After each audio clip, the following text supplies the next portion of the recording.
Good afternoon, everyone. Thank you for joining us today. Amity University Lucknow campus and UNICEF have partnered to instill the next generation of journalists with empathy and commitment towards highlighting society's issues. For our second virtual panel discussion, we will discuss about the crucial role of journalists as the frontline warriors during the pandemic. Our Pro Vice Chancellor, Professor Dr. Sunil Dhaneshwar sir, will join us soon. Working journalists have been doing a great service to the nation by providing seamless news feed, making people aware on COVID-related issues, and have lended a great support for the war against COVID. I invite Ms. Sukhpal Marwa, Communication Advocacy and Partnership Consultant, UNICEF Uttar Pradesh, for her introductory remarks on the topic. Good evening, everybody. Shri Sharat Pradhan ji, Shri Kamal Khan ji, Priyanshu Mishra ji, colleagues from Amity University, Arena, we've been colleagues in the past. It's my pleasure to be amidst all of you, and like Sonia said in the introduction, the next generation of journalists. It's absolutely my pleasure to be here today. In a brief time that I have, I just want to say that the topic for today is reporting from the edge. And any time that we're talking of reporting or we're talking of edge, there is one community, one age group that we cannot afford to overlook, miss, and that is the children. Because I think nobody here amidst us, I think we are more than 100 people here, not even one of us can say that we are not directly related to children. As parents, as brothers and sisters, as uncles and aunts, nieces and nephews, or whatever, we are all interacting with children, maybe on a daily basis in our lives. So children is something that is that community that we really need to uphold. And if we invest in our children today, we really are heading towards a bright future. And when you're reporting from the edge, my friends, the next generation of journalists, there are some things that I really want you to think about. Just as we talk of human rights, we must also talk about rights of children. Just because they're small, just because we probably think that they don't have an opinion of their own, we cannot overlook them. They have rights of their own, which are legally binding, which as a nation we are bound to provide to them, which as a society we are morally obligated to provide to them. And also globally, there are different kinds of instruments that bind us as people and as a nation, create our obligation that we fulfill the rights of the children. So one such instrument which has been ratified by more than 190 countries is the Convention of the Rights of Children. Incidentally, we celebrated the 30th anniversary of the CRC last year. And having been ratified by 190 countries, including India, I'd just like to highlight what are the key rights of children. There are some 30 odd articles. I will not go into the details of it. Arina, if you allow, can I interact with the future journalists? Will it be okay? Yes, okay, never mind. Yes, ma'am. Yes, thank you so much. So can some of you please very quickly tell me what are the potential rights of the children? We will wrap this up in 5 minutes. If you can spend 2 minutes to spell out the rights of the children. Anyone? Else I'll take names. Students, please unmute yourself and answer, ma'am. And also open your cameras. Think of yourself also as a child. Maybe you are 18 plus, but it's okay. There is a bacha in all of us. So think of your rights also. Right to education, first of all. Perfect. Thank you. Hold it there. Next. We'll let somebody else answer. Sharatji said there are fewer boys. If a boy can speak up. Right to stay with parents. Right to stay with parents. Brilliant. Very good. Ma'am, right to protection. Right to protection. Okay. Very good. Right towards the basic needs. Right towards the basic needs. Okay, all right. Now all the girls will keep quiet. Like Sharanji said, there's a bias towards the boys in this group. No, So I want I a was boy just to joking. speak. No, but it's okay. Let's Fine. hear a boy now. Can we have a young male future journalist speak up?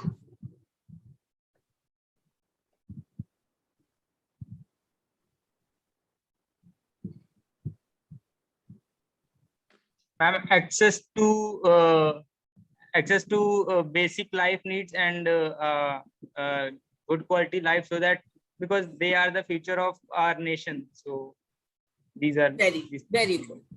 Good quality of life, very good. So if we are to really look at it in 4 or 5 broad categories, so I would first put it as the right to life, to be born. You know, we know that there are many countries, many situations where some children are not even allowed to be born. They're killed even before they're born. So right to life, to be born and to lead the life that the child has been provided by the God Almighty. The next, very rightly somebody pointed out, the right to survive, you know, to prosper, to grow and prosper. So it includes your health, it includes your nutrition, the right to an education that helps the child not just be lettered, you know, to know that this is ABCD, this is 1, 2, 3, 4, this is Kaka Gaga, but more the kind of education that the child can use and use it for his or her own development. So that kind of education.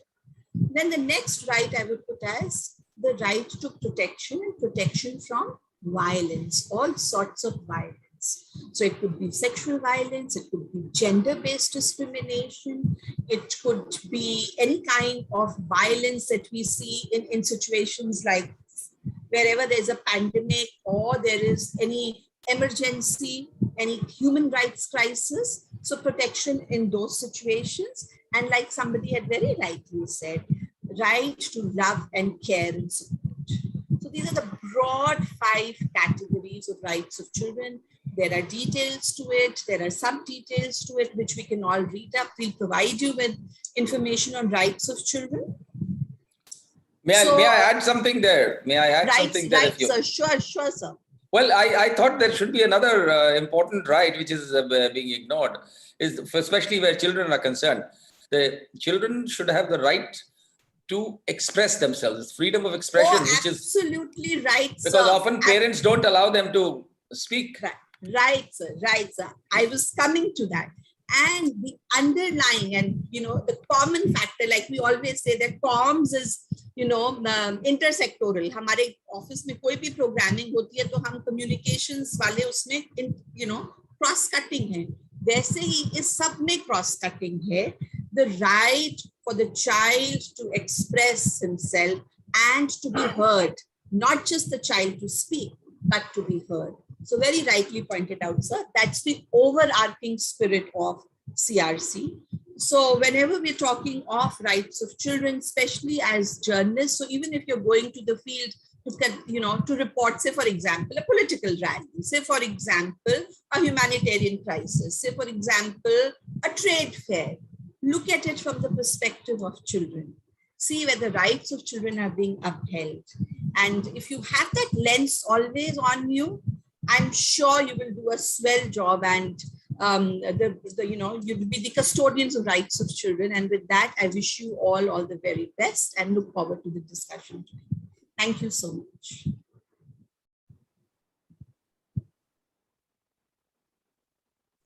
Thank you so much, ma'am, for your insights on the topic and to educate students about the rights. Now, I would like to welcome our eminent panelists who have been reporting from the edge since the beginning. Can we please have the AVs?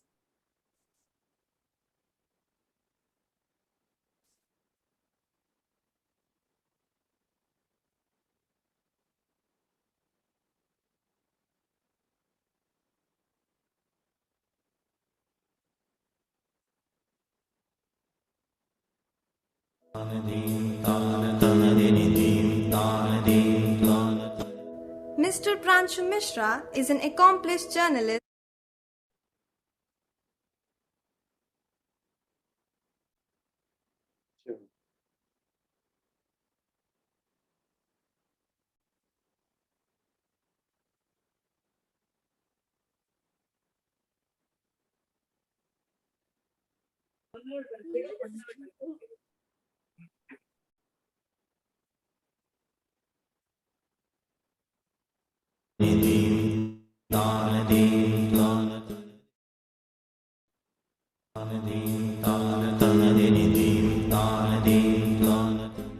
Adept and well-versed, Mr. Kamal Khan is a renowned reporter and editor working with NDTV since August 1995. In charge of the news coverage in Uttar Pradesh and Uttarakhand, he holds a postgraduate degree in English literature along with being an external member of the school board at the School of Mass Communication and Journalism, Maulana Azad Central University in Hyderabad. He is a recipient of the Ramnath Goenka Award for Excellence in Journalism and Ganesh Shankar Vidyarthi Award for Hindi Journalism awarded by the President of India. Not only this, but he is a receiver of many other prestigious awards, including News Television Award for the Best Hindi TV Reporter, News Television Award for the Best Documentary on Environment Awareness, News Television Award for the Best Documentary on Halala Practice prevalent in a section of Muslims, News Television Award for Documentary on Ayodhya, and the International Award from the Federation of the South Asian Association for Regional Cooperation for his contribution to the Hindi TV journalism. Being a creator of more than 50 documentaries, he has covered a wide range of topics from communal riots to Hajj pilgrimage and from the Lok Sabha elections to the drought in Bundelkhand. Not to mention documentaries on different aspects of triple talaq, on celebrations of monsoon in different societies and cultures, on the Chishti mystic Sufi tradition of Islam, on the practice of polyandry in some parts of India, on man-animal conflict in different parts of India, to name a few. Others include Mahakumbh के लिए सच गया है संगम, आस्था का महाकुंभ मोक्ष की कामना, खंड खंड बुंदेलखंड, and मजहब की आड़ में जिस्म और रूह से खिलवाड़. An avid reader, a book lover and a book hoarder, storyteller, photographer, calligrapher, voice-over artist, interior designer, gardener, as well as a student of journalism, he has mastered and has gained expertise in the following fields. Proudly, he was the first Indian to have shot a documentary at Kaaba, in Makkah, and at Medina in Saudi Arabia. In addition to it, he also covered a month-long special monsoon series titled Chasing the Monsoon from Cherrapunji through Upper and Lower Assam, West Bengal, Bihar and Uttar Pradesh. Above and beyond, he has also anchored election special shows. Currently, he is working as an executive editor with NDTV. Mr. Kamal Khan, we cordially welcome you.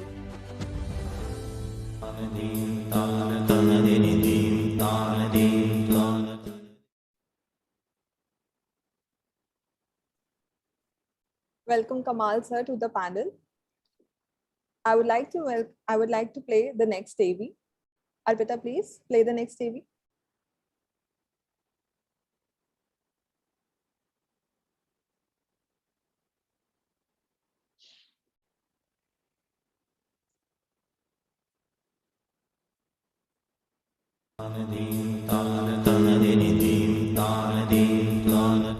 With an experience of more than 40 years, Mr. Sharad Pradhan is a Lucknow-based independent veteran journalist. In addition to have been worked largely for print media, he has also played major roles on television channels as well as on digital media. He has contributed to Times of India, Reuters, Sunday, Outlook, The Illustrated Weekly of India, BBC, Dainik Jagran, Sunday Observer, Sunday Mail, Midday, National Herald, Rediff.com, Daily O and The Wire. On top of all his major contributions, Mr. Pradhan has also appeared as a panelist for debates on channels like India Today, CNN IBN, CNBC, NDTV, Mirror Now, News 24, ETV, and also on national panels of India Today, Aaj Tak, CNN IBN for Lok Sabha elections. Currently, he can often be seen on YouTube channels like Alok Adda, satyahindi.com, on shows conducted by Barkha Dutt and Fire D'Souza, and to our amaze, he even runs a YouTube channel, The Free Press, in collaboration with few other well-known veteran journalists. He continues to work actively both in the print and electronic media even at the age of 67. Mr. Sharad Pradhan, we welcome you.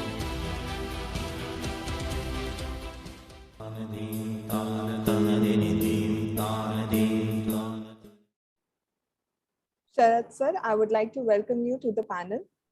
Arpita, can we have the last AB, please? I said thank you.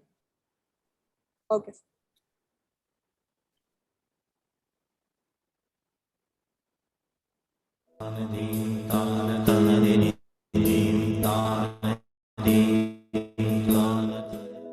Mr. Pranshu Mishra is an accomplished journalist with over 20 years of rich experience across both print media.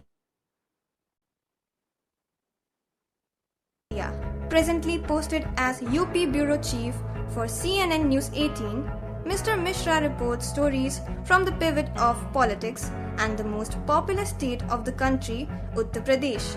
His articles can be accessed on news18.com.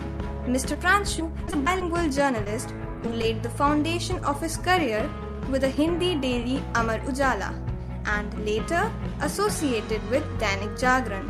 Leveraging his valuable skills, he stepped into broadcast media with one of the finest English news channel, Times Now, a part of Times of India Group. Owing to his astute understanding of India's ever-changing politics, he has covered 3 general elections and 4 assembly elections. Mr. Mishra is also a member of the UP government's committee for the implementation of the Majithia Wage Board for Journalists. In 2015, he became the youngest president ever to lead the UP State Accredited Correspondence Committee, where strengthening his ability to keep UP's electoral process fair through informed reporting, Mr. Pranshu built new ties with enlightened fellow colleagues from journalism and academia in an international leadership visitors program by the US Embassy, Edward R. Murrow Program for Journalists, Media in the Age of Disinformation in January 2020, embodying the professional ethics and duties of a journalist. Mr. Mishra actively counters misinformation and fake news by the virtue of his keen socio-political analysis. Being the National Council member of the Indian Federation of Working Journalists, he also discourses at great length on hurdles faced by the journalist community. Possessing a double post-graduation in political science and journalism and mass communication, his academic interest in the work area is presently being pursued as a research scholar with Amity University. Besides his commitment towards reporting about the changing discourse on religious and caste minorities, Mr. Pranshu is also known for voicing out against transgressions in various capacities as a journalist. His hard-hitting reporting on electoral politics in UP forced political parties of all shades to answer for dubious electioneering practices. Mr. Pranshu Mishra, we welcome you.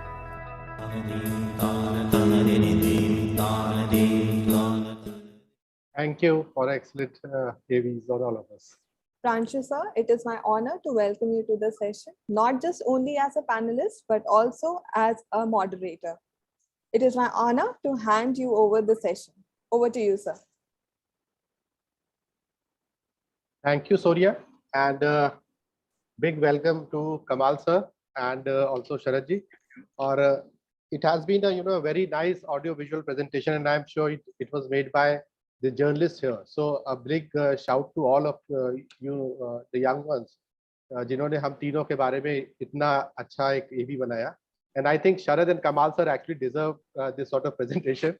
नहीं ज़्यादा अच्छा बना दिया. No, but वाकई. both of you actually deserve.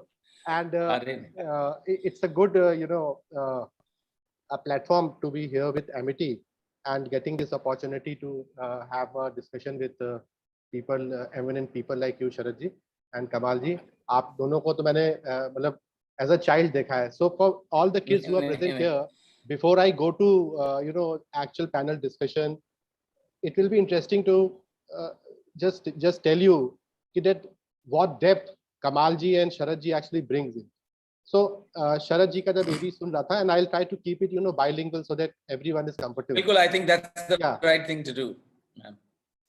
जिन्होंने AV बनाई, they probably missed very interesting wish. Sharad ji is not just in digital and print media and news TV media. He's also on Netflix. Sharad ji. So if you have seen that particular program, the Bad Boys or the Bad Billionaires of India, it is something like that. So you will see an entire program that has been worked out with Sharad ji. So you should go and watch it. And I think he's we are happy that as a journalist, he's representing us on the platform like Netflix also.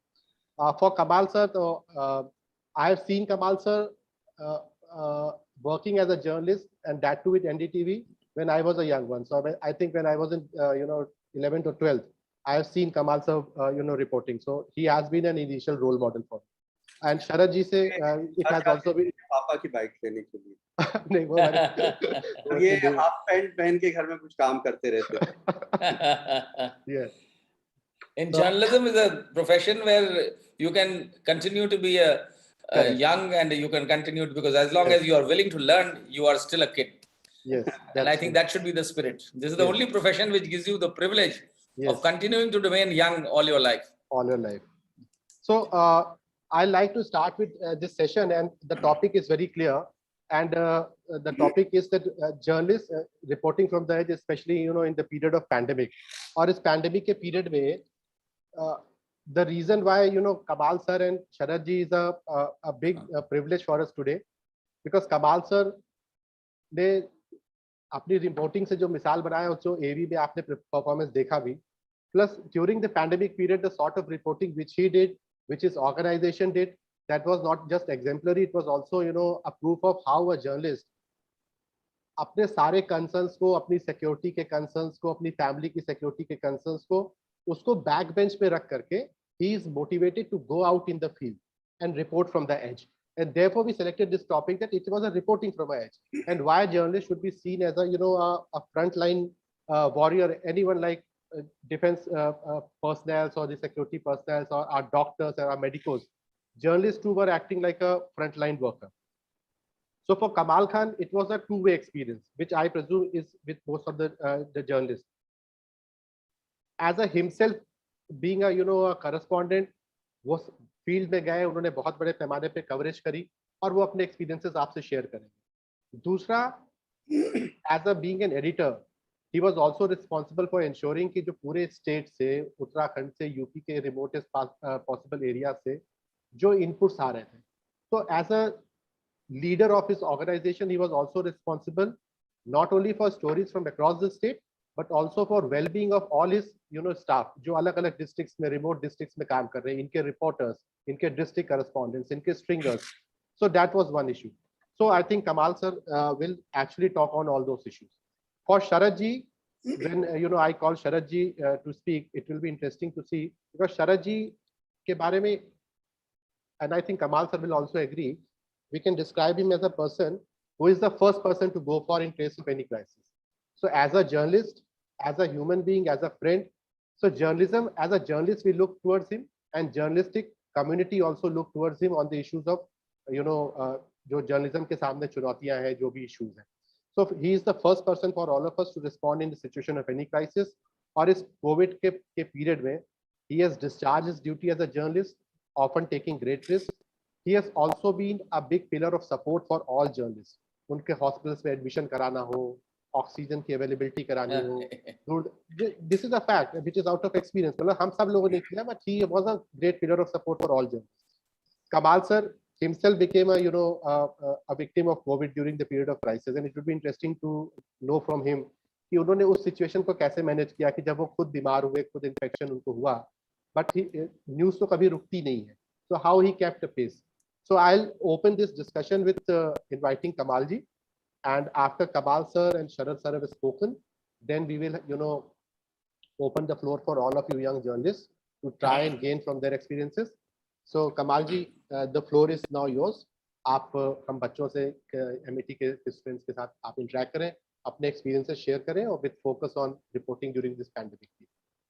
Pranshu, बहुत बहुत शुक्रिया, और मैं बहुत शुक्रगुजार हूँ कि आप लोगों ने इस पैनल में हमें शामिल किया और अपनी बात कहने का मौका दिया. देखिए, हम सब लोग जानते हैं कि एज ए जर्नलिस्ट हमको ये सिखाया जाता है कि हम खबर नवीस हैं, हम खबर नहीं हैं, हमें खबर नहीं बनना चाहिए. ये जब हम किसी वॉर जोन में जाते हैं तो हम बम नहीं गिरा रहे होते और हम टारगेट भी नहीं होते. हम ऑब्जर्वर होते हैं, हम रिपोर्टर होते हैं, विटनेस होते हैं उस वॉर को देखने के. हम किसी फ्लड को कवर कर रहे होते हैं तो हम फ्लड विक्टिम नहीं होते हैं, और हम उसके ऑब्जर्वर होते हैं, रिपोर्टर होते हैं उसको देख करके बताने के लिए. हम कहीं लाठी चार्ज में, कोई प्रोटेस्ट में जा रहे होते हैं तो हमारे ऊपर लाठी नहीं पड़ रही होती और हम लाठी चला नहीं रहे होते हैं, हम उसको देखते और लोगों को बताते हैं. ये पहला मौका था कि इस मुल्क का हर जर्नलिस्ट या तो कोविड पेशेंट था, या तो बीमार था, या तीमारदार था. इस बार जो पैंडेमिक कवर कर रहा था वो एक बीमारी को बीमार कवर कर रहा था या तीमारदार कवर कर रहा था. ऐसा हुआ ही नहीं कि कोई इस मुल्क में कोई ऐसा जर्नलिस्ट हो जो खुद या तो बीमार ना रहा हो या उसके घर वाले ना बीमार हो. तो it was a very horrifying and traumatic experience. एक तरफ वो उन लोगों की तकलीफें कवर कर रहा था जिनके पास गैस का सिलेंडर नहीं था, जिनके पास दवाएं नहीं थी, जिनके पास हॉस्पिटल के बेड नहीं थे. दूसरी तरफ वो खुद संघर्ष कर रहा था अपने लिए, अपने घर वालों के लिए, सिलेंडर का इंतजाम करने के लिए, बेड का इंतजाम करने के लिए. हम जिस ऑफिस में काम करते हैं वो 8 मंजिल का है, 8 मंजिल की बिल्डिंग है. उसमें से 6 मंजिल कोविड की वजह से बंद कर दी गई थी, सिर्फ 2 मंजिल खुली हुई थी. कुछ वक्त ऐसा था जब हमारे ऑफिस में सिर्फ 1 या 2 लोग ऑफिस आते थे और काम करके चले जाते थे. एक बहुत एबनॉर्मल सी सिचुएशन थी कि जिसमें आपको वक्त लगता है कि कोई चीज छुएंगे तो आपको कोविड हो जाएगा, आपको दस्ताने भी पहनने हैं, आपको फुट कवर भी पहनना है, आपको फेस शील्ड भी लगाना है, बहुत बार आपको पीपी किट पहन के फील्ड में जाना है. हमारे डेली ऑफिस में जितने सीनियर लोग थे उनको वर्क फ्रॉम होम करने कह दिया गया था. जितने रिपोर्टर्स थे उनको ऑफिस में आना अलाउड नहीं था, वो फील्ड में काम करके अपने घर चले जाते थे. जिन लोगों के अलाउ किया गया था कि वो ऑफिस आएंगे उनसे कहा गया था कि आप एक जोड़े सैनिटाइज कपड़े अपने साथ लेके आएंगे, तो जो पहन के आए हैं उसको उतारेंगे, दूसरे कपड़े पहनेंगे, उसके बाद ऑफिस में एंटर करेंगे. तो इतने तरह के रिस्ट्रिक्शंस एक बहुत एबनॉर्मल जैसी सिचुएशन थी कवर करने के लिए. दूसरी चीज क्या है, देखिए कि एक इतना पेनफुल, इतना दर्दनाक माहौल कभी इतने बड़े पैमाने पे हमको लगता है हम में से किसी ने भी, शरद जी ने भी जो हम लोगों से भी सीनियर है इस फील्ड में, कभी उसको देखा नहीं होगा. बिल्कुल सही. और बहुत सारी चीजें, और रिस्क ये है कि ठीक है आपकी नौकरी है, आपका जॉब है, आप काम करने जा रहे हैं, लेकिन ये रिस्क है कि कहीं आपसे आपकी फैमिली को कोविड ना हो जाए, आपके दोस्तों को कोविड ना हो जाए. उस रिस्क से कैसे बचें कि आप काम भी करें, आपको भी ना हो और आपके घर वालों को भी ना हो. बहुत बार हमको लगता है कि इस पूरे पीरियड में, कोविड के सेकेंड फेज में, कम से कम 10 बार शमशान और कब्रिस्तान में हम लोग कवर करने के लिए थे. एक बार जब ये पता चला कि जो गवर्नमेंट डेटा दे रही है कोविड डेथ का और जो एक्चुअल डेटा है जो नगर निगम के लोग रिपोर्ट करते हैं हर क्रेमेटोरियम में, उसमें बहुत ज्यादा ह्यूज डिफरेंस है, तो हम लोग कब्रिस्तान, शमशानों में कवर करने के लिए गए. एक बार हम लोग फैमिली का बिहेवियरल चेंज देखने के लिए गए कि जो लोग मरने वालों को लेके आ रहे हैं उनके व्यवहार में किस तरह का बदलाव आया। बहुत सारे क्रेमिटोरियम्स में गए, बहुत सारे शमशान में गए, वहां लोगों ने बताया कि पहले क्या होता था कि लोग मिट्टी लेके आते थे और जब तक वो जल नहीं जाती तब तक बैठे रहते थे। अब क्या हो रहा है कि तमाम लोग तो अपने घर वालों की अर्थी लेके नहीं आ रहे हैं, और जो आ रहे हैं जैसे चिता जलाई जाती है वो फौरन भाग जाते हैं, और ज्यादातर लोग वहां पे रुकते नहीं हैं। हम लोगों ने एक स्टडी की कि यूपी के कितने क्रेमेटोरियम्स में जो एशेज हैं, जो कलश है एशेज का, वो लोग लेने के लिए नहीं आ रहे हैं, और जो क्लॉक रूम है वो भर गया है, वहां पे कोई नहीं आ रहा है। तो बहुत तरह की इतनी तकलीफें देखी। मिसाल के लिए कि संत कबीर नगर में एक an old man died of COVID, and he has 4 sons. They were so scared of carrying his body, his coffin on shoulders, that they hired a JCB machine which lifted the cot on which the body of their father was lying, and they just threw it into a grave. एक बाप ने जिसने अपने बच्चों को जन्म दिया, जिसने उनको उंगली पकड़ के चलना सिखाया,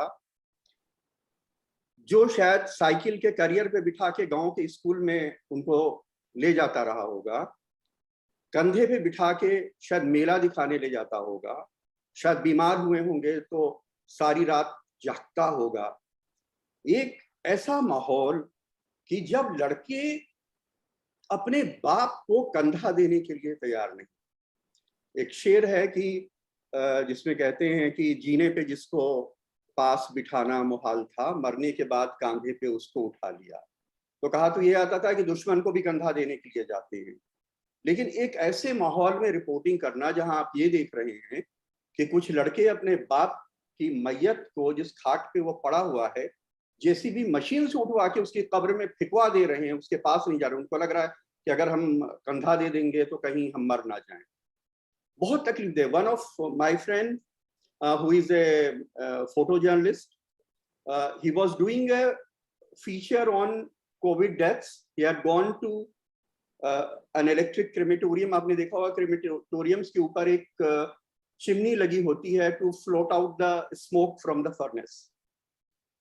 वो कुछ शूट कर रहे थे, जो एम्बुलेंसेज आ रही थी, डेड बॉडीज आ रही थी, लोग रो रहे थे, उनको उतारा जा रहा था, क्रिमेशन के लिए लोग लेके जा रहे थे। तो उन्होंने बताया किस्सा कि अचानक एक 8-9 साल की छोटी सी बच्ची थी, वो अपनी माँ के क्रिमेशन के लिए आई थी, जिनकी मौत हो गई थी कोविड से। वो बच्ची दौड़ती हुई उनके पास आई। उसने सोचा कि शायद ये कोई फोटोग्राफर हैं और फोटो खींच रहे हैं। तो बच्ची ने उसका हाथ पकड़ा और कहा कि अंकल जी, एक मेरी मम्मा की आखिरी फोटो खींच देंगे। उन्होंने पूछा कहाँ है मम्मा? तो बच्ची ने कहा कि वो देखो, चिमनी से धुआं बन के गॉड के पास है। वाह, सैड।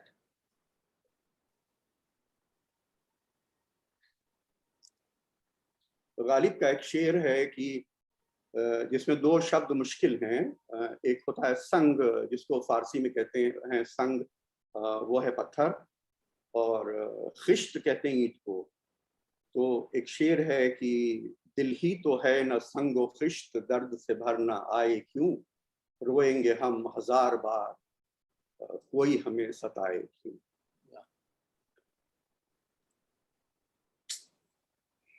हाँ। कैसे रिपोर्टिंग कर सकते हैं, कैसे काम कर सकते हैं?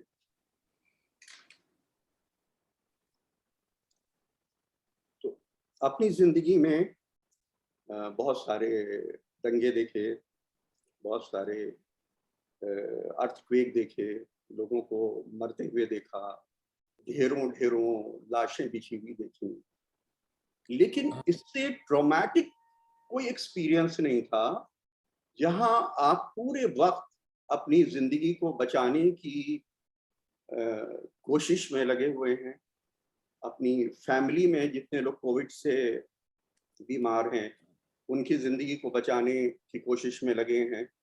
आपके अड़ोस पड़ोस में हर तरफ, जिस ऑफिस में हम काम करते हैं कई फ्लोर पे लोग मर गए, रोज अर्थी जा रही है, उसके बीच में आप काम कर रहे हैं। वो सारे लोग जिनको आप बहुत करीब से जानते हैं, प्रांशु जानते होंगे, हमें लगता नहीं कि 50 से कम जर्नलिस्ट की यहाँ पे मौत हुई होगी।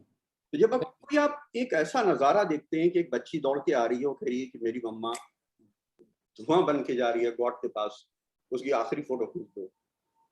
एक लड़का अपने बाप को जेसीबी मशीन से उठा के कब्र में फेंक दे रहा है। इतना तकलीफ दे मंजर। और एक बात और कि एज ए जर्नलिस्ट हम जो अपनी ड्यूटी निभा रहे थे अपना काम करने के लिए, उसके साथ इतने लोगों को ये उम्मीद थी कि ये जर्नलिस्ट हैं और ये हमारी मदद करेंगे। 10 लोग आपको फोन करते थे तो आप 3 की मदद कर पाते थे, 7 की नहीं कर पाते थे। हमारी वाइफ जो एक टीवी जर्नलिस्ट है, उन्होंने एक रोज हमसे कहा कि मुझे डॉक्टर से कोई एंजाइटी और स्ट्रेस कम करने की दवा दिला दो। तो हमने उनसे पूछा कि क्यों, क्या हो गया? तो उन्होंने कहा कि नहीं, 10 लोग मदद के लिए आते हैं, उसमें से हम मुश्किल से 4 की मदद कर पाते हैं, 6 की नहीं कर पाते। उन 6 में से जब कुछ लोग मर जाते हैं तो हमें लगता है कि हम उसकी मौत के लिए जिम्मेदार हैं।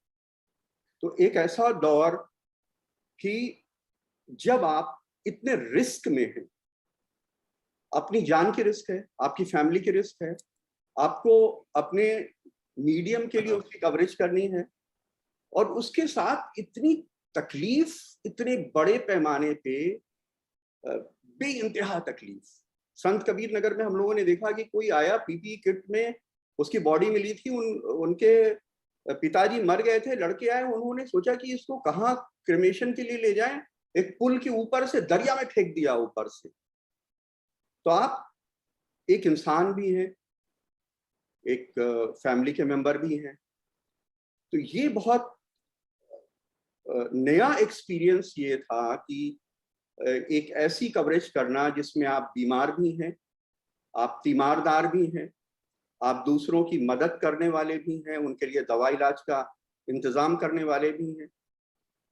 कितने लोगों के लिए हम लोगों ने कहां से दवाएं मंगा के उनको इंतजाम किया होगा, किसी को सिलेंडर दिए होंगे, किसी को सिलेंडर का रेगुलेटर प्रोवाइड किया होगा, किसी के लिए अस्पताल में इंतजाम किया होगा, और उसी के बीच में आप ये काम कर रहे हैं।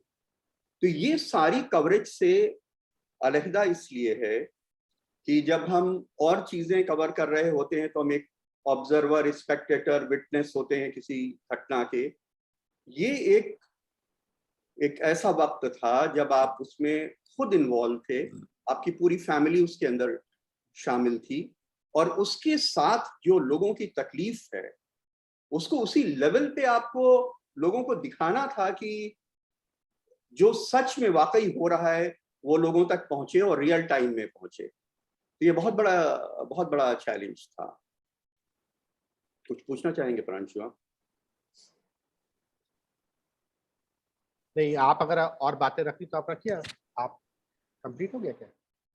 नहीं, बोलिए आप। देखिए, ये एक ग्लोबल क्राइसिस थी उन सारे मुल्कों के लिए जहाँ पे भी कोविड था।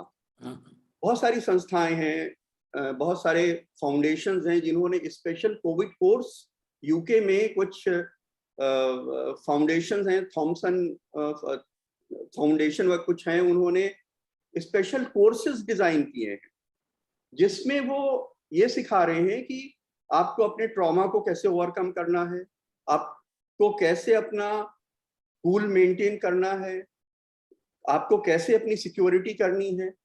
और उसके साथ एक ऐसे वक्त जब आपको रेड जोन में जाना अलाउड नहीं है, जब आप कोविड हॉस्पिटल के अंदर नहीं जा सकते हैं।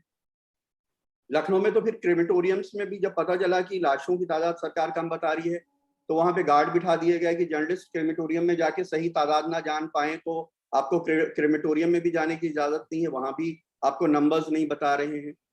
तो ये कोर्सेज ये भी बता रहे हैं कि आप फैक्ट चेक कैसे करें। हमारे मुल्क में इस तरह की चीजें नहीं हुई, लेकिन ये जरूर है कि जो चैनल्स हैं, जो न्यूज़पेपर्स हैं और जो दूसरे हमारे मीडियम्स हैं, उन्होंने अपने एम्प्लॉयज के लिए बहुत तरह के इंतजाम किए, जिसमें सीनियर लोगों को कहा कि आप घर से काम करेंगे, जिसमें आप सोचिए बाराबंकी में कुछ कोविड से बहुत मौतें हो गई थी। एक रेड जोन इलाका था, उसके आसपास हम लोग शूट कर रहे थे और वहां से हम लाइव कर रहे थे, और हमारा लाइव देख के हमारे चैनल की सीईओ का फोन आ गया कि पीपी किट क्यों नहीं पहनी है और फेस शील्ड क्यों नहीं लगाई हुई है। हालांकि हम लोगों ने मास्क लगाया हुआ था, ग्लव्स पहने थे, फुट कवर पहना हुआ था।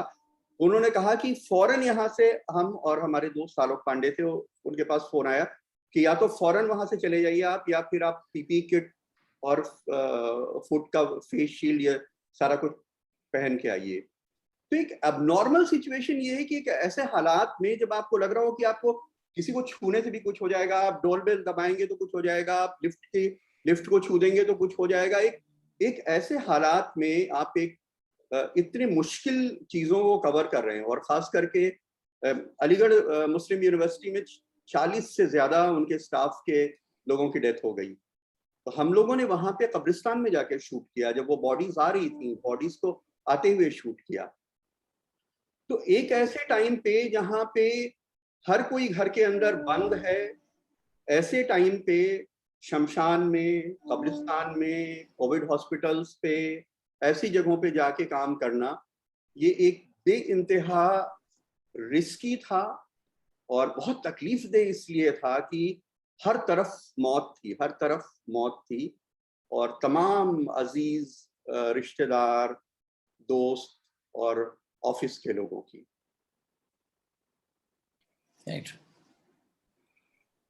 शुक्रिया कमाल भाई, और इतना बहुत ही मूविंग अकाउंट आपने दिया।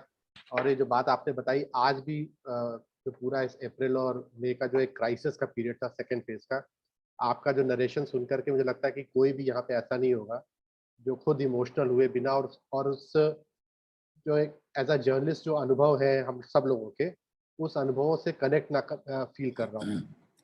और आपने बिल्कुल सही बात कही कि ये जो क्राइसिस का पीरियड था, हम लोगों ने बहुत से क्राइसिस कवर करे हम लोगों ने, लेकिन ये जो पीरियड था ये था कि खुद एक, या तो आप बीमार भी थे या तीमरदार भी थे, आपको अपने परिवार की चिंता थी, अपने लाइफ की चिंता थी, और उसके बीच भी, उसी के बीच में आपका प्रोफेशनल कमिटमेंट्स भी थे। मैं शरद सर को बुलाऊं उसके पहले मैं कुछ बात इनपुट्स आप लोगों के साथ और भी रखना चाहता हूँ।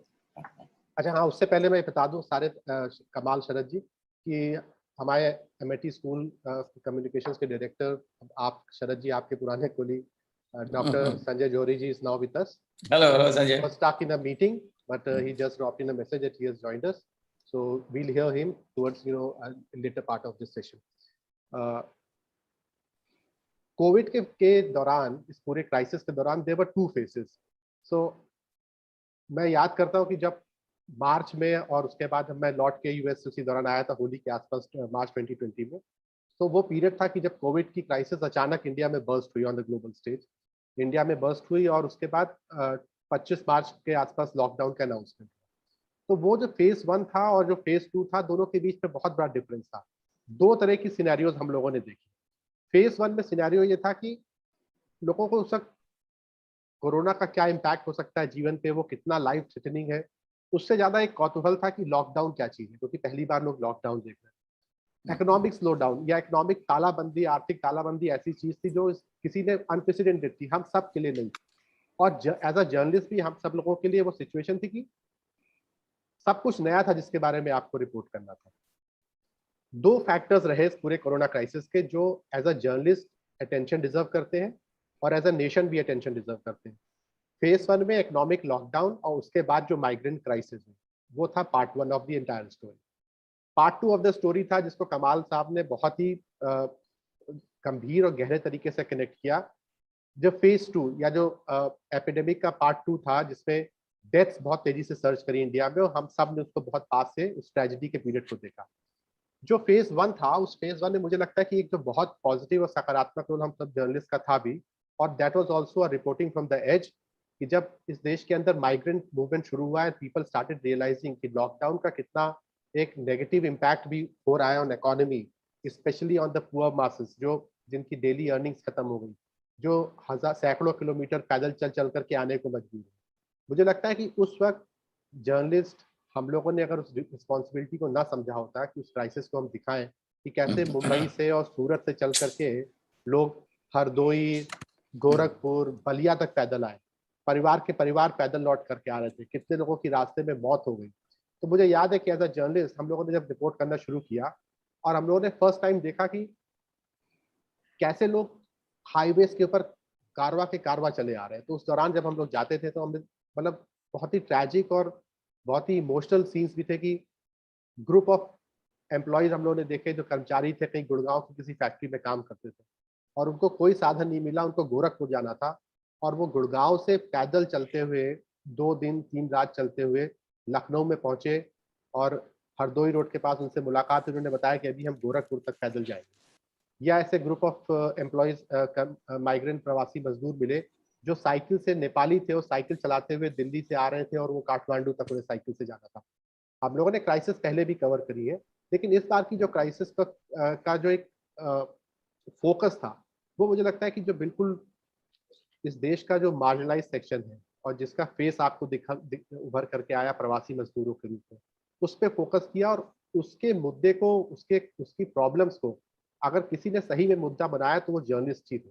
और अगर जर्नलिस्ट नहीं होते, डिस्पाइट ऑल द मिसगिविंग्स की किस तरीके का जर्नलिज्म आज है, बहुत से एलिगेशंस, आरोप भी लगते हैं कि हम क्या नहीं दिखाते हैं, चैनल्स का किस तरीके से बायस्ड है, बावजूद उसके हैविंग सेड ऑल दैट, उनके जो इश्यूज और कंसर्न्स को थे उसको हम लोगों ने बहुत कायदे से रिफ्लेक्ट किया, लोगों के सामने लेकर के आए। दूसरा पॉइंट ये था, जो इंटरेस्टिंग पॉइंट कमाल भाई भी कह रहे थे, कि वो क्राइसिस का पीरियड था और मुझे लगता है कि एज अ जर्नलिस्ट और जो इमर्जिंग जर्नलिस्ट यहाँ पर हैं, वो शायद जब आगे प्रोफेशन में जाएंगे तो उस चीज को महसूस करेंगे कि एक जो नेचुरल सेंस क्रिएट होता है, वो जैसे जर्नलिस्ट को एक नेचुरल सेंस होता है कि नहीं अब ये चैलेंज आया तो मुझे जाना है, how can I be stay at home, I have to go out. तो ये सारा हम लोगों के साथ भी यही फिनोमेना था कि लोग कहते थे कि अरे क्यों जा रहे हो, ऑफिस से तो तुमसे कह रखा है कि वर्क फ्रॉम होम करो, ये हम सब लोगों को फैसिलिटी थी, लेकिन फिर भी है ना कि ये दिल है कि मानता नहीं। तो आपको निकल करके जाना है, आपको रिपोर्ट करना है, आपको अच्छा लगता था कि आप माइग्रेंट लेबरर्स के बीच में गए, आप गाँव के अंदर गए, गाँव से हम लोगों ने कई स्टोरीज फाइल करी, लखनऊ के इंडस्ट्रियल एरियाज पे कई स्टोरीज फाइल करी कि इंडस्ट्रीज का क्या परफॉर्मेंस है। So I think in that sense हम सब जर्नलिस्ट मिल करके ये कोशिश कर रहे थे, ज्यादातर जो जहां पर भी था, कि एक्चुअल रियलिटीज क्या है वो ला करके दिखाओ और उसके बेसिस पे कहीं ना कहीं जो एस्टेब्लिशमेंट के ऊपर, गवर्नमेंट के ऊपर एक उसको प्रेशर भी क्रिएट होता था और एक सेंस ऑफ उसको इंफॉर्मेशन भी मिलता था कि किस तरह से करना है। पर जो फेज 2 था जिसकी बात कमाल सर ने करी और बहुत डिटेल से करी, मुझे लगता है कि वो अपने आप में एक बहुत ही डरावना अनुभव था, क्योंकि बिल्कुल सही बात कमाल सर ने कही कि वो पीरियड ऐसा था कि खुद को भी बचाना है, हम इन्फेक्शन लेकर के घर ना आ जाए, बच्चों को, पेरेंट्स भी साथ में रहते हैं, उनको कोई हमारी वजह से प्रॉब्लम ना हो, plus as a journalist, as a social being आपकी रिस्पॉन्सिबिलिटीज है, आपको कवर भी करना है। तो हम लोग शमशान घाट भी जाते थे, वहां से भी कवरेज करी, सरकारों ने छुपाने की, आंकड़ों को छुपाने की कोशिश करी, उन आंकड़ों को हम लोगों ने एक्सपोज नहीं किया, वो आंकड़े भी सामने आए। तो चैलेंज था, लेकिन उस चैलेंज को करना, मुझे लगता है जर्नलिज्म की यही सबसे बड़ी खूबी है कि आप अपने तमाम चैलेंजेस को, चुनौतियों को झेलते हुए भी जब आप परफॉर्म करते हैं, और हमको, शरद जी को तो बहुत तल्ख अनुभव भी हुए, जिन लोगों के साथ हम लोगों ने कुछ कम्युनिटी इवेंट के पत्रकारों के जहाँ पे हम लोग साथ रहे, and unfortunately people with whom we were sitting on together on I think 16th yeah, 16th. It was towards the end of March. It was towards the end of March before last Holi. week. Yeah. So someone whom we met on 22nd of March, we spent like 6 or 7 hours with him across the table. In a closed room. In a closed room. And then on 25th of March, that journalist succumbed because of COVID. Yeah. So that came in as a an alarming aspect, and then suddenly we realized in what great danger we have been, and then we got this entire COVID camp organized. Sharad ji took initiative, and that's why I said that he is a person whom the community looked towards, and we organized that this COVID testing camp, and out of 72 odd people who came for testing, 20-25 people were COVID positive, and most of them are, we had been in the close contact with them. Fortunately, we both were COVID negative. And after that, this entire, journalists started falling prey to COVID pandemic. And then over the period of next 2 weeks, I think we lost many of our good friends. Subhash Mishra from Times of India, many other, known faces we lost. And very recently, the state government, I think, gave some compensation to around 70 journalists from across the state. So the state government also gave them some compensation. So, but this is just the tip of iceberg. So many journalists, they have actually lost their life. And in Uttar Pradesh alone, if we, count down the people whom we know, so I think that figure is touching around 100, 70, 75. So officially have been recognized by the state government, to whom compensation have been paid. Others might be, the missing faces, small-time journalists whom we don't know. So I think these were the challenges which we faced. But ये बताने का उद्देश्य ये नहीं कि discourage किया जाए, ये बताने का उद्देश्य है कि लोकतंत्र में, डेमोक्रेसी में, कोरोना पैंडेमिक एक ऐसा टाइम था जहाँ पे सही मायनों में जर्नलिज्म और पत्रकारिता अपने तमाम कंस्ट्रेंट्स के बावजूद भी emerged as a watchdog for people, emerged as a watchdog for common citizens, जिनके लिए हमें एक्चुअली काम करना चाहिए. और भले ही कम लेवल पे हो, डिबेट हो सकती है कि कितना रोल पॉजिटिव था, नहीं था, but to a certain extent it forced the the government, establishment and law enforcing agencies to wake up to the situation and try to respond. So मैं शरद जी से इसी बुनियाद से आगे बढ़ाते हुए रिक्वेस्ट करूंगा कि वो अपने अनुभव हम लोगों से साझा करें, और इतने लंबे जो उनके जर्नलिस्टिक करियर में ये जो दौर था वो किस तरीके से पहले से डिफरेंट था. उन्होंने बहुत से क्राइसिस सिचुएशन कवर किए, how this was different, and also as a journalism as a community, journalists as a community, what he feels should be done more कि आगे ऐसी situations आए तो journalists could be better protected, better safeguarded, and it could be in terms of the policy intervention also. Thank you, Pranshu. It's a pleasure to have heard you, and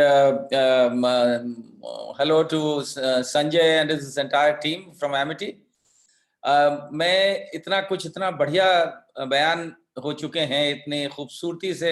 कमाल का तो खैर, कमाल is a darling of the viewers, very rightly and very rightly so. तो कमाल जिस खूबसूरती से आपको बता चुके हैं, जिस इमोशन के साथ बता चुके हैं, और प्रांशु ने जितनी डिटेल में बताया है, मुझे लगता नहीं है कि बहुत कुछ बताने को बाकी रह गया है. और वैसे भी उनकी जिस तरीके से उन्होंने बयान किया है, शायद उतनी खूबसूरती से मैं ना कर पाऊं, बट स्टिल मेरा मानना यह है कि journalism is a very very unique profession. It is not like any other profession. और मुझे इसके बारे में अपने, हम लोगों के लखनऊ के एक बहुत मशहूर शायर हैं और उनका हमारे बचपने के दोस्त रहे हैं, खुशबीर सिंह शाद, उनका एक शेर है जो जर्नलिस्ट के लिए बड़ा एप्ट. कमाल मेरा ख्याल समझ गया मैं कौन से शेर का जिक्र कर रहा हूँ. वो इस तरह है कि हम अपने दर्द की शिद्दत को कम नहीं करते, हम अपने दर्द की शिद्दत को कम नहीं करते, जरा सी बात पे आंखों को नम नहीं करते, बने बनाए रास्तों पे चलते नहीं, तमाम लोग जो करते हैं वो हम नहीं करते. ये जिस्ट है इस प्रोफेशन की, जो हर किसी किस्म के प्रोफेशन से अलग है. And that is the reason जो इस तरीके की अपॉर्चुनिटीज हैं, इस तरीके की सिचुएशंस हैं, इस तरीके के जो लाइफ में आदमी जो देखता है, तरह तरह के दौर आते हैं, उनमें जब जो कवरेज करना होता है, जिस तरीके से जर्नलिस्ट को बिहेव करना होता है, जिस तरह से रिपोर्ट करना होता है, लोगों तक खबर पहुंचानी होती है, और किस तरह वो रिएक्ट करता है.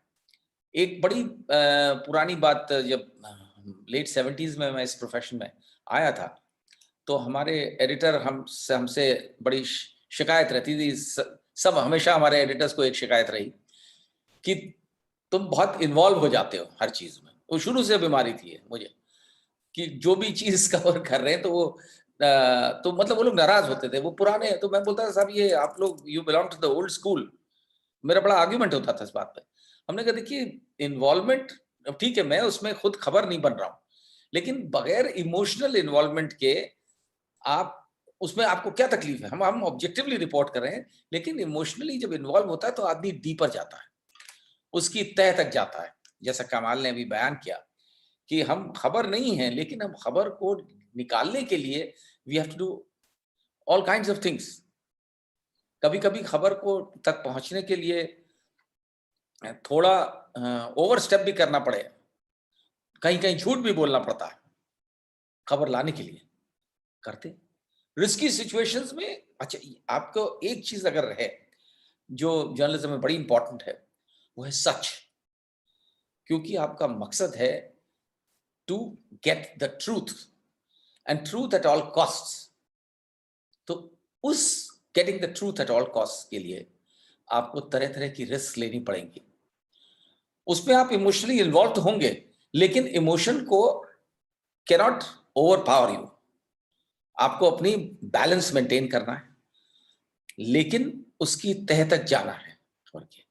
और सच उजागर करने के लिए आपको कभी डरना चाहिए, क्योंकि सच में बड़ी ताकत होती है। कई दफे डर पैदा किया जाता है, जो इस पैंडेमिक के दौरान हुआ वो भी हुआ, क्योंकि अभी जो कमाल ने वो बात बताई उसके जरा मैं और डीपर जाऊंगा। जो जब लखनऊ के भैंसाकुंड क्रेमेटोरियम और क्रेमेशन ग्राउंड पे जब ये पिक्चर्स वहां की छपी कि लाशें ऐसे जल रही हैं, और एक हिस्सा अलग कर दिया गया था जो सिर्फ कोविड मरीजों के लिए, शुरू में तो इलेक्ट्रिक क्रेमेटोरियम में जलती थी, उसकी अलग से कहानी बताऊंगा। बाद में जब बढ़ती गई डेड बॉडीज, तो एक पूरा सेक्शन जो कि नॉर्मल वाली बॉडी से कहीं बड़ा बना दिया गया था नदी के किनारे गोमती के। और वो जो तस्वीर छपी थी सारे अखबारों में, बिल्कुल ऐसा लग रहा था जैसे फॉरेस्ट फायर, जंगल की आग जिस तरह लगती है उस तरीके का नजारा था। बजाय उस पे इस तरह रिएक्ट करने की लोगों को मदद पहुंचाए सरकार ने बड़ा एक यूनिक रवैया अपनाया। टीम चारों तरफ लगा दिया कि पत्रकार फोटो ना खींच पाए। मतलब देखिए, अगर उद्देश्य आपका ये हो जाए कि सच को छुपाना है, और सच इस तरह छुपाने से छुपता नहीं है, लेकिन उन्होंने किया ये, और वहां एक बोर्ड लगा दिया गया कि यहाँ एंट्री मना है और ट्रेसपासर्स विल बी प्रोसिक्यूटेड, यानी कि फाइन लगाया जाएगा जो अंदर जाएंगे। आप बताइए, किसी शमशान घाट में आप ये लगा दीजिए कि बगैर इजाजत के आप नहीं जा सकते, और अगर आप जाएंगे तो आपको सजा हो जाएगी।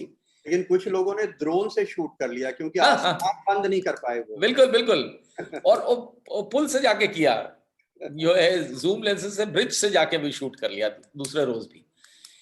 तब ये इस तरीके की एडवर्स सिचुएशंस में व्हेन यू आर फाइटिंग, आप एक्सपेक्ट नहीं करते हैं कि कोई भी गवर्नमेंट हो, किसी की भी गवर्नमेंट हो, वो इस एक्सटेंट तक जाएगी। ये एक पुराना वो है एक्सेप्टेड नॉर्म की जो भी सरकारें होती हैं क्राइसिस सिचुएशंस में, पर्टिकुलरली जहां डेड बॉडीज बहुत होती हैं, लोग एक्सीडेंट्स होते हैं, नेचुरल कैलामिटीज होती हैं, डिजास्टर्स होते हैं, तो वहां पे छुपाने की टेंडेंसी होती है, दंगे होते हैं। तो ये कहा जाता था, अरे साहब जो है 500 दिखाए हैं तो इसका मतलब 1000 तो मरे होंगे। ये पुराना एक नॉर्म था। लेकिन जमाना इतना बदल गया, टेक्नोलॉजी इतनी बढ़ गई कि आज की डेट में वो मुमकिन नहीं है। लेकिन सरकारें पता नहीं किस दुनिया में रहती हैं, और कोशिश उनकी होती है। इसीलिए जर्नलिस्ट का काम इस वाले पैंडेमिक में और ज्यादा बढ़ गया। ऐसे एडवर्स सर्कमस्टेंसेस में आप सोचिए, लखनऊ में अगर ये हो सकता है तो जिलों में क्या हो रहा होगा। एक तो गिने चुने जर्नलिस्ट जो जिनमें हिम्मत की बहुत जरूरत है, जिनमें हिम्मत थी और जो डिफाई करके भी जा रहे थे ऐसी सिचुएशंस में, ऐसी जगहों पे जहां काफी चांसेस थे कि वो खुद ग्रसित हो जाएंगे उससे, उसके बाद भी जा रहे थे।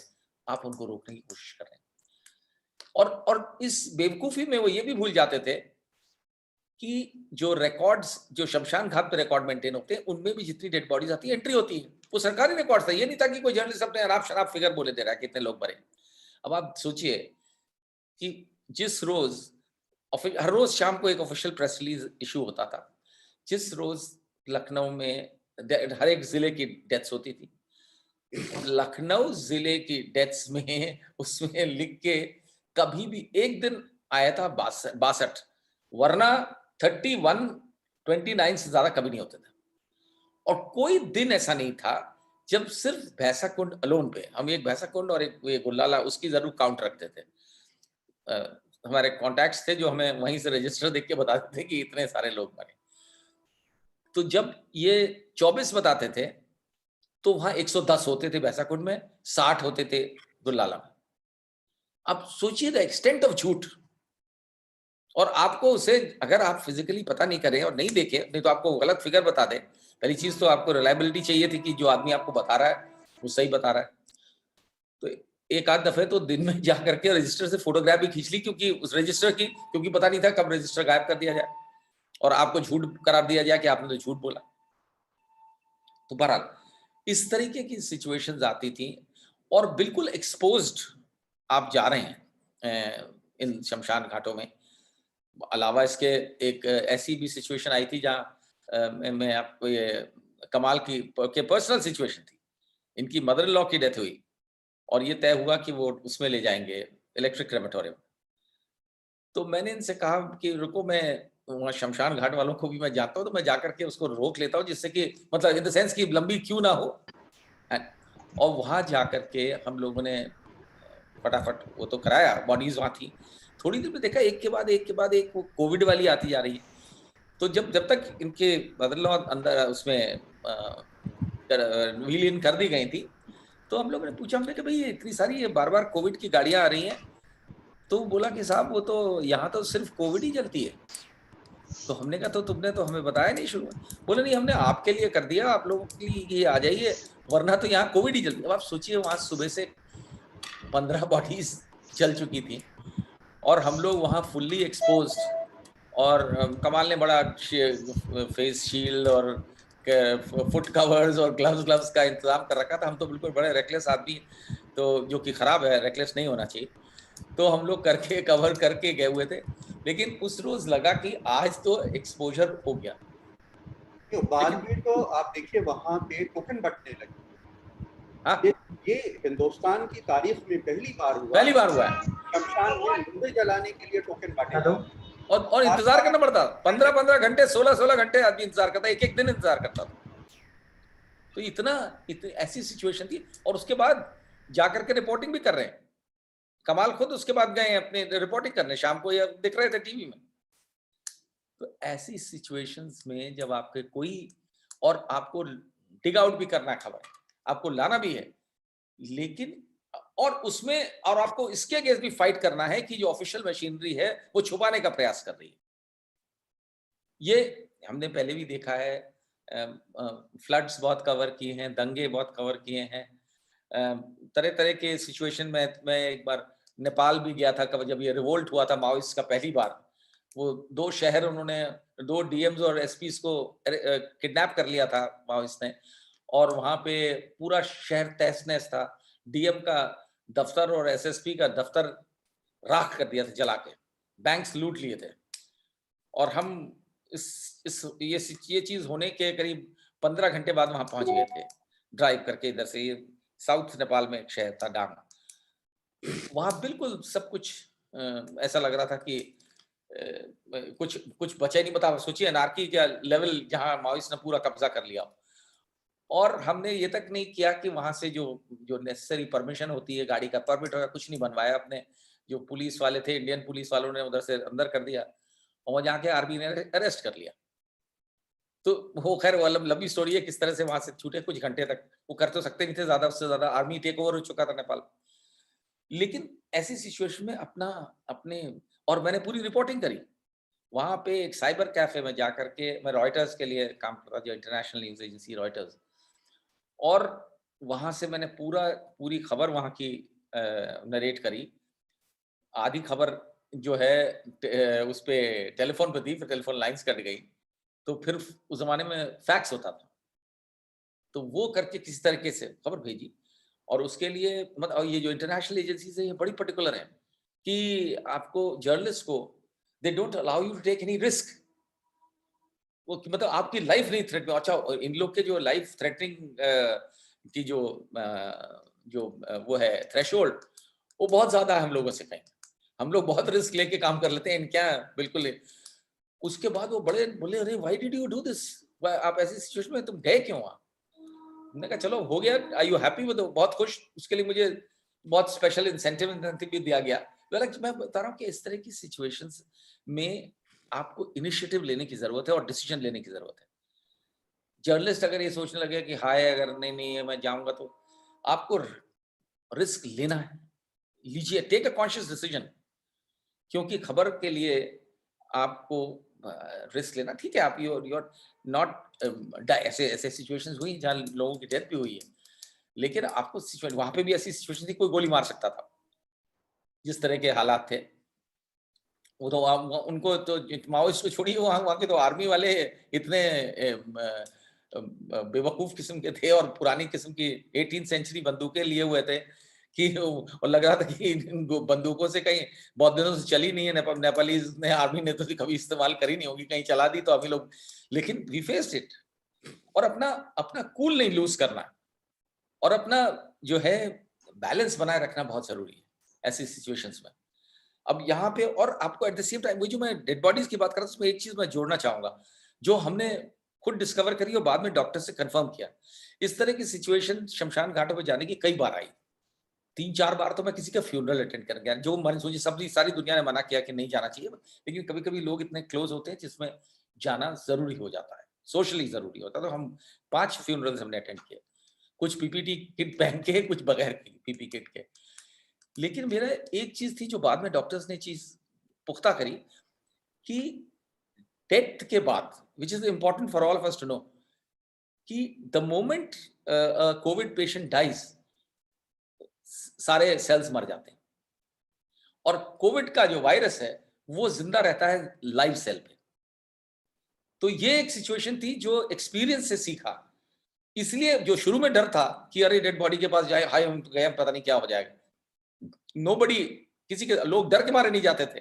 वो जो कमाल ने बयान किया कि अपना घर वाला नहीं जाता था डेड बॉडी को क्रिमेट करने के लिए या बरी करने के लिए, लोग उस मतलब कितना भयानक स्थिति रही होगी कि उससे जेबीसी से, जेसीबी से उठा करके बॉडी डाल दी। लेकिन ये चीज, आई थिंक ये जरूरत है इस बात को, ये मैसेज पहुंचाने की कि ये अप्रूव हो चुका है कि डेथ के बाद कोविड का जो वायरस है, या कोई इस तरीके का कोई भी वायरस होगा किसी पैंडेमिक का, वो इफेक्ट नहीं कर सकता। यही वजह थी कि जो लाशें तमाम नदियों में डाली गई हैं, वहां से मैंने सवाल उठाया, जो नदियों में बहाई गई, तो नदियों में तो लार्ज स्केल पे, और सारा वाटर सप्लाई तमाम जगह नदियों से आता है। लेकिन वो फिर यही प्रूव हुआ टेस्ट करने के बाद कि किसी नदी में वायरस का इन्फिल्ट्रेशन नहीं हुआ, क्योंकि सब डेड बॉडीज थी, जिंदा आदमी कर सकता है उसको। तो ये बहुत ही एक ये ऐसी यूनिक सिचुएशन थी। इसमें एज अ जर्नलिस्ट आपको कई बार इंफॉर्मेशन लेने हॉस्पिटल्स के अंदर जरूर जाना पड़ता, जहां भरे हुए पेशेंट्स। कई बार मैं लोहिया हॉस्पिटल का एक अलग सेंटर बनाया गया था शहीद पथ के पास, जहां खाली कोविड था, कोविड के पेशेंट्स लिए जाते थे। और मुझे जरूरी था, वहां के डायरेक्टर बोले कि आप, मैं फोन पे आपको नहीं बता पाऊंगा, आप आ सकते हैं। उन्होंने शायद सोचा कि ये वहां तक आएंगे नहीं डर के मारे क्या। तो मैंने कहा हाँ, अरे पास में तो है, मैं तो देखिए हम लोग तो आते हैं, आप लोग तो जर्नलिस्ट लोग निकलते नहीं है, उनको ये इंप्रेशन था। तो हम अगले 20 मिनट में वहां पहुंच गए। तो उन्होंने यकीन ही नहीं किया था, मैंने नीचे से फोन लगाया उनको कि हम तो पहुंच गए, सब एंट्री कहाँ से होगी। तो उन्होंने किसी आदमी को भेजा, मैं अंदर तक गया, फिर मैं किट पहन करके, वहीं से किट पहन करके मैं वार्ड्स में भी गया, क्योंकि मैं देखना चाह रहा था कि लोगों की बड़ी शिकायतें थी कि लोगों को खाना ठीक से नहीं मिलता है, लोगों को जो पेशेंट्स हैं, क्योंकि उनसे कोई घर वाला मिल नहीं सकता था। सिचुएशन क्या किस तरीके से डील करें। और डॉक्टर, अच्छा ये नेचुरल था कि डॉक्टर्स भी इतने अंडर प्रेशर थे, पैरामेडिकल स्टाफ और ज्यादा प्रेशर में था, कि मरीजों की शिकायत भी नेचुरल थी। जहां जहां जो घूमती फिरती खबर आती थी, कभी कभी एग्जैजरेटेड भी होती थी कि भाई बड़ा तंग कर रखा है, या देखभाल नहीं हो रही है, मरीज पड़ा हुआ है, बेड में ही पड़ा हुआ है, 2 रोज से कोई उसको साफ नहीं कर रहा है, चेंज नहीं कर रहा है, इस तरह की सिचुएशन। तो वो मैं देखना चाह रहा था। तो इवेंचुअली ठीक है कि हम डायरेक्टर के साथ गए, तो वो कुछ चीजें हाइड, लेकिन एक दफे आप अंदर पहुंच गए, हमने कहा ठीक है, अब ये एक दिमाग से स्विच ऑफ कर दिया कि अब ये खतरा दिमाग में नहीं सोचना है कि होगा, क्योंकि अगर वो डर आ गया तो फिर आप नहीं कर पाएंगे। रिस्क है, yes, risk is there. But by God's grace, जैसा प्रांशु ने बताया आप लोगों को कि हम लोगों ने इस तरह की रिस्क ली और by God's grace हुआ नहीं कुछ. 7-8 बार, मेरा ख्याल 8-9 बार मेरा RT-PCR टेस्ट हुआ. और हर बार मैं लगता था मुझे कि आज तो बच गया, हो गया, आज तो हो जाएगा, लेकिन कभी नहीं हुआ. तो एनीवे, वो लेकिन ये जो मैंने माइग्रेटरी लेबर के बारे में आपको बताऊं, इन लोगों ने ऑलरेडी आपको बता रहा किस तरीके से. तो ये फर्स्ट फेज में माइग्रेटरी लेबर्स का बड़ा था. तो हम ये गोमती नगर के से हमें आदत थी कि हफ्ते में 4-5 दिन तो हम जरूर रोड्स पे निकल करके देखते थे क्या हो रहा है. हफ्ते में मतलब 1-2 दिन ना जाते हों, लेकिन 5 days a week जरूर जाते थे. तो इस पे चले जा रहे थे, देखा दूर से एक लंबी कतार चली आ रही है. तो हमने गाड़ी रोक ली, देखा कि चले आ रहे हैं, चले आते गए. और वो लोग ये जो परिवर्तन चौक है वहां से वो लोग सीधी इस पे चले आ रहे थे. और 60-70 आदमी और ज्यादा लोग रहे. और पीछे और दूर कतारें दिख रही थी. बच्चे कंधे पे लादे हुए, हाथ में पोटली पकड़े हुए, एक हाथ में थैला लिए हुए. औरत है वो भी सर पे बोझा खूब सारा रखे है, जो भी है अनाज है जो भी है लेके चले आ रहे. तो फिर जब वो लोग क्रॉस कर गए, फिर मैं गाड़ी पीछे ली, मैंने घुमाई गाड़ी, मैंने रुक करके उनको रोका. मैंने कहा बताओ ये जो है कहाँ से आ रहे हो? तो बोले कि साहब उस वक्त तो बाराबंकी से आ रहे. बोले एक पीछे पार्टी है वो गोरखपुर से आ रही है. वो जो, अब आप सोचिए उनको तो हमने कहाँ जा रहे हो? बोले साहब बिहार जा रहे हैं. तो हमने कहा तो बिहार तो उधर से चले जाना चाहिए. ये गोरखपुर वालों को तो कहा कि उधर से चले जाना चाहिए, बाराबंकी वाले. तो हमने कैसे जाओगे? बोले साहब सुना है कि लखनऊ में वो कुछ गाड़ी की व्यवस्था की गई है. तो हमने कहा करी गई? बोले साहब वही पता कर रहे हैं. Now they had no clue, बेचारे इलिटरेट लोग. तो हमने कहा कि तुम लोगों ने कुछ वो कितनी देर हो गई चले हुए? तो बाराबंकी से 30 किलोमीटर आ रहे थे, तो 3-4 घंटे 5 घंटे इस तरीके से, और सामान ले लेकर चल रहे, और दिन की तेज धूप. तो फिर हमने कहा चल रुको. देखते देखते वो करीब 125 लोग हो गए. तो मैंने कहा था रुको तुम लोग का कुछ हम पहले बात करते हैं. तो उस सिचुएशन में ये असीम अरुण जो डायल 100 के हुआ करते थे उस जमाने में, 112. तो मैंने पहले तो मैंने उनको फोन किया कि भाई इस तरह से चले आ रहे हैं लोग बेचारे, यहाँ पे कुछ इंतजाम. बोले अच्छा रुकिए, आप इन लोगों को रोकिए, वो जो पुलिस की पिकेट है उसके पास ही रोकिए, वहीं पे रोके रखिए. आप इन लोगों का कुछ, मैं अपने पुलिस वालों से कहता हूँ, या कोई हो तो मेरी बात करा दीजिए. तो मैंने पकड़ पुलिस वाले से कहा वही बात कर लो. तो उनसे कहा उन्होंने कि भाई इन लोगों को पानी पिलाओ और कुछ नहीं तो बिस्किट्स खिलाओ. उस बीच में मैंने कहा रुको मैं तुम लोगों को पता करता हूँ कहाँ से कैसे हो सकता है. अब ऑल ये सारी चीजें हो रही हैं, और जो कि आप इस नजरिए से भी कर रहे हैं कि आपको रिपोर्टिंग भी करना है, ये चीजें बता सकते हैं आप लोगों को कि ये हालात. और फिर मैंने फोन किया यहाँ के जो होम सेक्रेटरी अवनीश अवस्थी को. हमने कहा भाई ये कहाँ पे इंतजाम है इसका, जो लोगों को कहा है कि ड्रॉप कर दिया जाएगा. तो बोले कि वो ड्रॉप तो खाली हम जो है कहाँ के लोग हैं, हमने बिहार के लोग.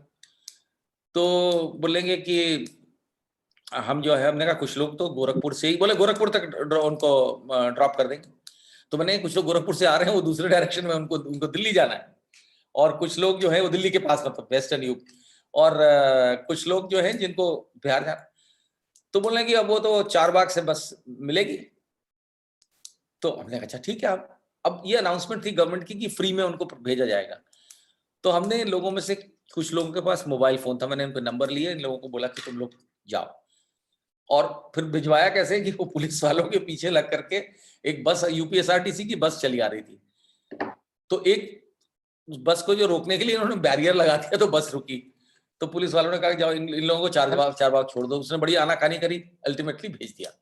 But you know what happened. हाँ सॉरी, मैं ये कह रहा था कि बच्चों के कुछ क्वेश्चंस भी हैं. नहीं, sure. I'm just ending. I'm just ending. Why I'm trying to tell you is कि इसमें how things work. You know, sometimes you have to go out of the way. And as journalists, because we have access to people who matter, people who can make the difference, वो लोग जो इस ऐसी situation में इन लोगों की मदद कर सकते हैं, तो उसमें आई थिंक थोड़ा सा आउट ऑफ द वे जाने में भी कोई हर्ज नहीं है। मैं इसीलिए ये भी बात Correct. बता रहा हूँ। That's और किस तरीके से उनको मैंने इंश्योर किया, उनको वो लोग चारबाग पहुंच गए, तो फिर वहां से मैं फोन पे कम्युनिकेशन में रहा रात तक कि उनको बस फ्री में मिल जाए। उनको फ्री नहीं मिल रही थी, किराया मांग रहे थे। जब गवर्नमेंट लेवल पे फिर हमने उसको परस्यू किया, हमने कहा, वो बोले कि नहीं अभी तो ये कोई डिसीजन नहीं हुआ है, फ्री में कैसे भैया।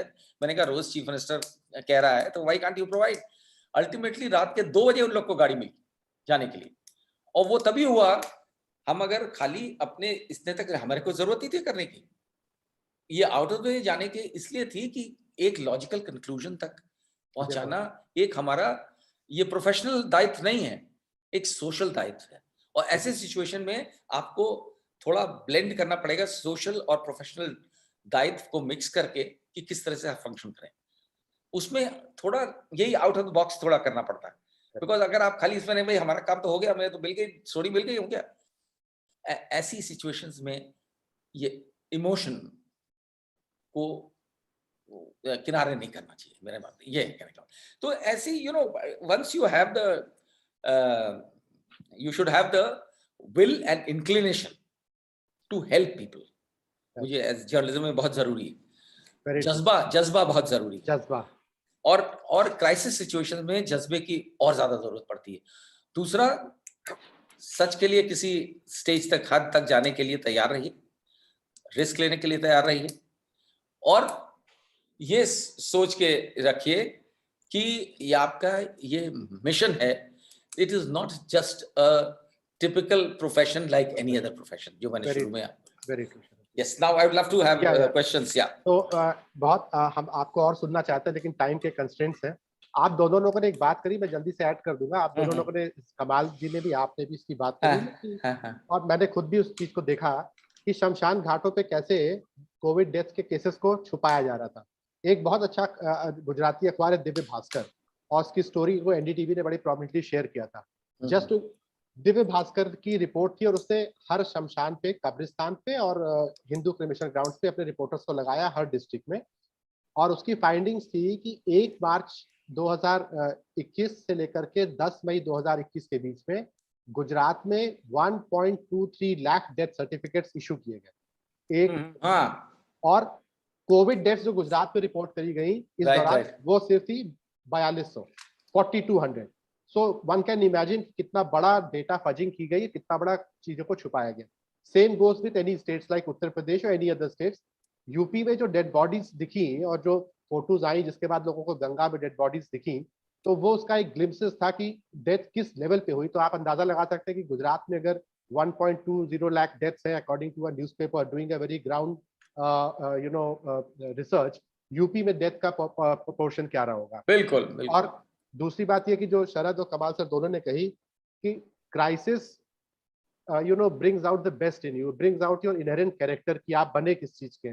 तो हम जर्नलिस्ट के बीच में भी और हर प्रोफेशन के बीच में ऐसे थे, डॉक्टर्स के बीच में थे जिन्होंने अपने आप को आगे रखा, रिस्क को आगे रख करके और अपने आप को आगे रख करके रिपोर्टिंग की।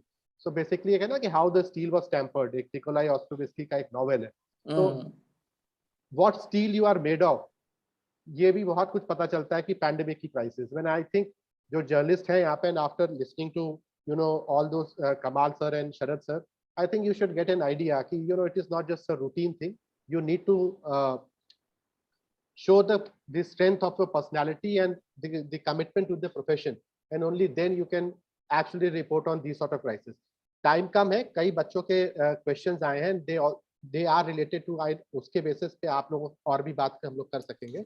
एक पहला सवाल बच्चे ने पूछा है कि जिसको मुझे लगता है आप दोनों लोगों ने बोला भी है, एंजिला है, her question is that how was it different from the normal reporting? What challenges except the health risks you faced during this time being a journalist? So I think both of you have addressed it, but Kamal sir, आप और क्या है? Please Kamal। नहीं, देखिए हमने पहले भी कहा था कि जब आप वॉर कवर कर रहे होते हैं तो आप वॉर का पार्ट नहीं होते हैं, आप बम गिरा नहीं रहे होते हैं और आप उसके टारगेट भी नहीं होते हैं। आप फ्लड कवर कर रहे होते हैं तो आप फ्लड विक्टिम नहीं होते हैं, लेकिन आप ऑब्जर्वर होते हैं, आप विटनेस होते हैं उसकी, और रिपोर्टर होते हैं। ये एक ऐसी क्राइसिस थी जिसमें हिंदुस्तान का हर जर्नलिस्ट या तो खुद पैंडेमिक का, कोविड का शिकार था या उसके घर वाले शिकार थे। तो पहली बार बीमार बीमारी को कवर कर रहा था या तीमारदार बीमारी को कवर कर रहा था। वो सिर्फ ऑब्जर्वर नहीं था, वो एक सफरर भी था, चाहे वो अब उसके अपने ऊपर हो रही हो, चाहे उसकी फैमिली के ऊपर हो रही हो। और क्योंकि मौतें इतने बड़े पैमाने पे हो रही थी हर तरफ, मोबाइल आप खोलिए, उसके अंदर जैसे आप खोलेंगे आपको रेस्ट इन पीस, प्रभु उन्हें अपने श्री चरणों में स्थान दे, मोबाइल का व्हाट्सएप का जो पहला पेज है उस पे इस तरह की चीजें आपको नजर आएंगी।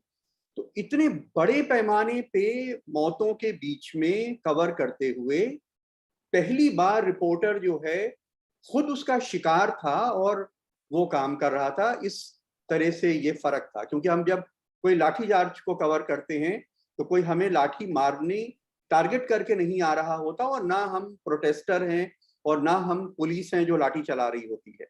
हम वहां पे देखने के लिए जाते हैं। ये पहला ऐसा हादसा था जिसमें हम उस पूरे सिचुएशन का हिस्सा थे, उसमें शामिल थे।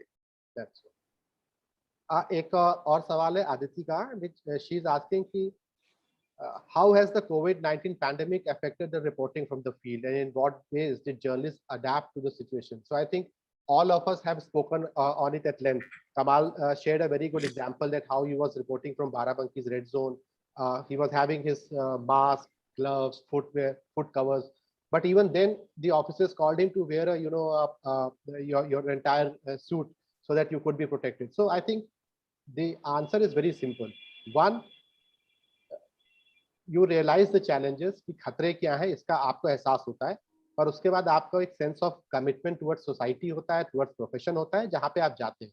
और कमाल सर के साथ, हमारे साथ भी और भी बहुत से दोस्तों के साथ एक अनुभव ये था, ऑफिस ये मजबूर नहीं करता था हम लोगों को कि आप जाकर के कवर ही करिए। हम माइग्रेंट लेबरर्स के बीच में गए, हम शमशान घाट पे गए, या हम मेडिकल कॉलेज में कवरेज करने गए, that was our own decision. Office का दबाव नहीं था। Never my boss asked me कि आपको जाके वहां से कवर करना। सो द थिंग इज कि you go there to cover. आपको एक बेसिक प्रोटोकॉल का ध्यान रखना है, इमोशनली अपने आप को स्ट्रांग रखना है। जो प्रोटोकॉल्स हैं कि आपको पीपीटी किट पहनना है, ग्लव्स पहनना है, इस तरह से चीजों को ध्यान रखते हुए आपको रिपोर्ट करना। तो I think these are the basic protocols, and rest you know there is always an uncertainty, क्या होगा उस सिचुएशन के लिए आपको तैयार भी रहना है। तो प्रांशु, हम तो एक बार जब हमें खुद कोविड हो गया था तो, और बुखार नहीं था लेकिन इन्फेक्शन तो था ही, हम अपने यहाँ पे टेरेस से लाइव कर रहे थे किसी प्रोग्राम के लिए। वो हमारी सीईओ ने देख लिया और हमारे ऑफिस के लोगों को बहुत डांट लगाई, कहा कि इसको कोविड हुआ वो कैसे लाइव कर रहा है, तुम लोग कैसे ले सकते हो। उन्होंने नहीं, वो बिल्कुल फिट है, उनको कोई तकलीफ है, वो काम करे वगैरह नहीं, फिर भी उनको कोविड है, तुम लोगों की हिम्मत कैसे भी तुम उससे काम करवा रहे हो। तो ये इस तरह की बहुत इंटरेस्टिंग चीजें भी थी। Sharad ji, Anjali is asking a question about,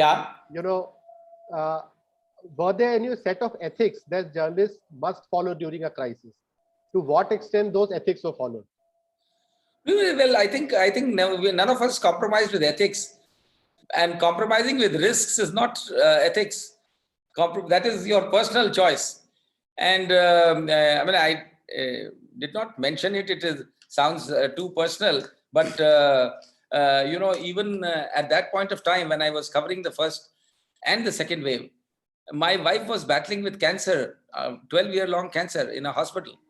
And मैं hospital पे PGI जाता था, मैं वहीं रहता था, and yet I would continue to report every day. और with all care I had to take care that वो तो vulnerable थी, बहुत last stages में थी, और कैंसर पेशेंट तो बहुत ज्यादा vulnerable होता है इस तरीके के वायरसेस से। Fortunately हम लोग बचे रहे, वो भी बची रही। But yes, again उसमें अगर हम खुद घबरा जाते, ऐसी सिचुएशन में घबराना नहीं, you have to maintain your balance. Yes, अपनी वो नहीं लूज करने के लिए। तो लोग जो अगर घबरा गए तो वो जो गब्बर सिंह का जो डायलॉग है कि जो डर गया वो मर गया, वो हमेशा याद रखना है, जर्नलिस्ट के लिए बहुत जरूरी। तो एक चीज जिसमें precaution was a must. Since Aditi you asked about ethics, and I think it's a very relevant question, एक चीज मैं इसमें और ऐड कर देता हूँ कि देखो, when we talk about ethics, we need to keep the moral standards in mind. Absolutely. if you during COVID crisis, I suddenly recall a very good example. Phase 1 में some of our colleagues, some of our channels started pinpointing a particular religious community, a Jamiat in Delhi, for being as a super spreader. For example, come down to individual, we as a journalist, many of us started pinpointing a particular celebrity from Lucknow, Kanika Kapoor, for being the super spreader. But was it right? Was it ethical to pinpoint on a particular community, on a particular person, और उसको फांसी पे लटका देना? That was unethical. Unethical, absolutely. That was unethical. So ethical journalism is कि आप don't lose your head, hold accountable who are really accountable. उस emotions में मत बहिए, इस पैनिक में मत बह जाइए कि जनता क्या कह रही है या शोर किस बारे में हो गया, जनता को लगने लगा कि एक पर्टिकुलर कम्युनिटी रिस्पॉन्सिबल और आप भी उसी की विच हंटिंग में लग जाइए. तो I think this is also the part of ethics which we all should keep in mind. Very well pointed out Pranshu. ये बहुत दोनों बड़े इंपॉर्टेंट चीजें थी, पर्टिकुलरली दिल्ली वाला ये जो बैठ के उसके बाद जो गवर्नमेंट ने ऑफिशियली एक वो बना रूटीन प्रैक्टिस बना ली थी कि वो बातें उसकी करते थे just to blame it on Muslims, because उनका ऑब्जेक्टिव ये रहता है कि किस तरह कम्युनल डिवाइड करें. एक और अच्छा सवाल है Nabeel Ahmad. He is asking about that there is a lot of pressure on journalists from both people and government, and I think something which you and Kamal were referring to कि लोग भी हमसे रिक्वेस्ट कर रहे थे मदद करने के लिए, सरकार का दबाव था कि ये मत दिखाइए, जनता का था कि हमारी पर्सनल मदद करिए, हमारी स्टोरीज को कैरी करिए. So how does a journalist decide who to stand for? Because yes, people's point of view is important, but it might cause a mass panic, which the government tried to avoid. So Kamal, Sharad ji, if you like to, and in a brief, of course, we have more questions also. चले first to Kamal. Kamal sir बताया? नहीं आप बताइए. नहीं, मुझे तो ये लगता है कि ऐसी सिचुएशन में ये जो किया गया, इसमें गवर्नमेंट का उद्देश्य ये नहीं था कि पैनिक क्रिएट ना हो. हमें ये रहना चाहिए कि पैनिक हमें नहीं क्रिएट करना है. और I think as a print journalist one story can be worded in a manner कि उससे पैनिक नहीं हो, वही बात कही जा सकती है और वही टीवी वालों के लिए अप्लाई करता है. गवर्नमेंट का उद्देश्य तो उसमें ये था कि पता ना लगे लोगों को कि असलियत क्या है. उनका उद्देश्य नहीं कि पैनिक हो जाएगा. तो ये बड़ा, और ये इसमें डिसर्न करने की कैपेबिलिटी होनी चाहिए जो आई थिंक थोड़ी आदमी के अंदर से ही आती है, और ये आदमी तय कर ले. यही वाली इसमें अगर आप सच पे स्टिक करना है, लेकिन such not at the cost of sensationalising. तो वो अगर ये जो बैरियर्स है ना, इन पे ये थ्रेशोल्ड्स देखना बहुत जरूरी है, और वो फ्रॉम पर्सन टू पर्सन जाता है. बट इसीलिए वो जो प्रांशु जो ने आपने जो बात कही ना कि जो है you don't lose your head, that is important. कमाल सर आप ऐड करें? नहीं ठीक है.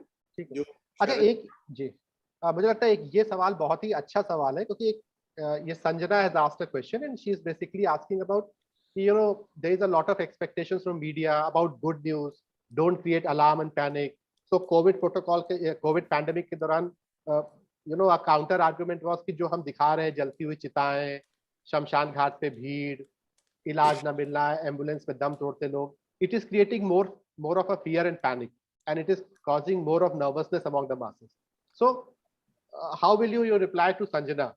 Well, I reality versus the counter argument. Reality versus this mindset has to change. You have to, because this can be official mindset is fine. The government level ये mindset समझ में आता है कि नहीं साहब, वो तो आप ये देखिए कि आपको your job has to show the reality, but this is not sensationalization. अगर बॉडीज जल रही हैं इतनी तो जल रही, उससे सेंसेशन क्यों क्रिएट होगा?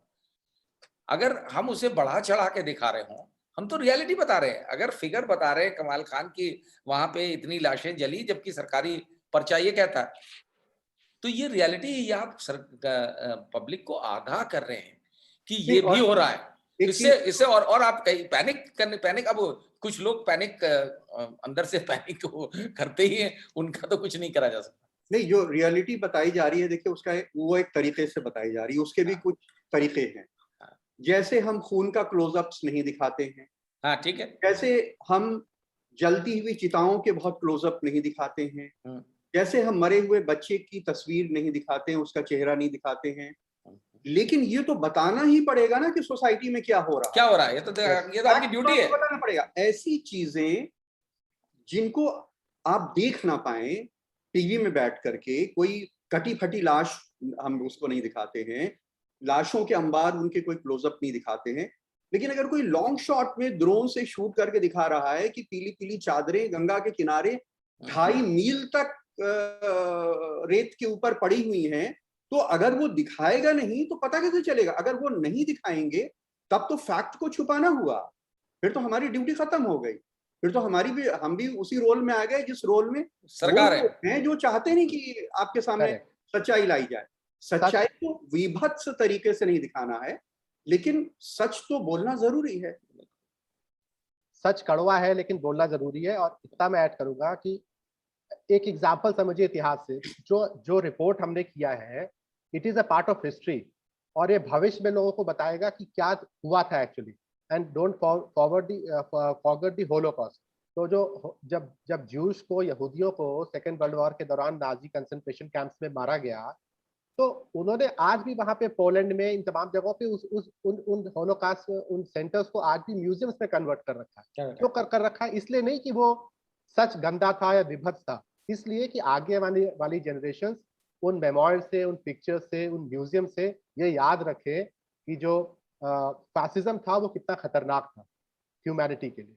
तो मुझे लगता है कि उस संदर्भ में आप जोड़ के देखिए कि कई बार सच बहुत डरावना होता है, भयानक होता है, लेकिन उस सच को दिखाया जाना जरूरी होता है, मानवता के लिए जरूरी है। और उस रिपोर्टिंग को भी उसी सेंस में देखिए कि अगर हम दिखाएंगे नहीं तो फिर अकाउंटेबिलिटी का सवाल आता ही नहीं है। और भी कुछ क्वेश्चंस हैं रिलेटेड।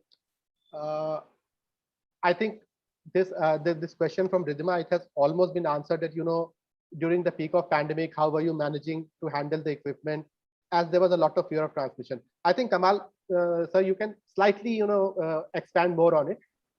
कैसे करते थे? What was the protocol? Because मैं तो बहुत anarchist हूँ, मैं बहुत protocol follow नहीं करता। है कि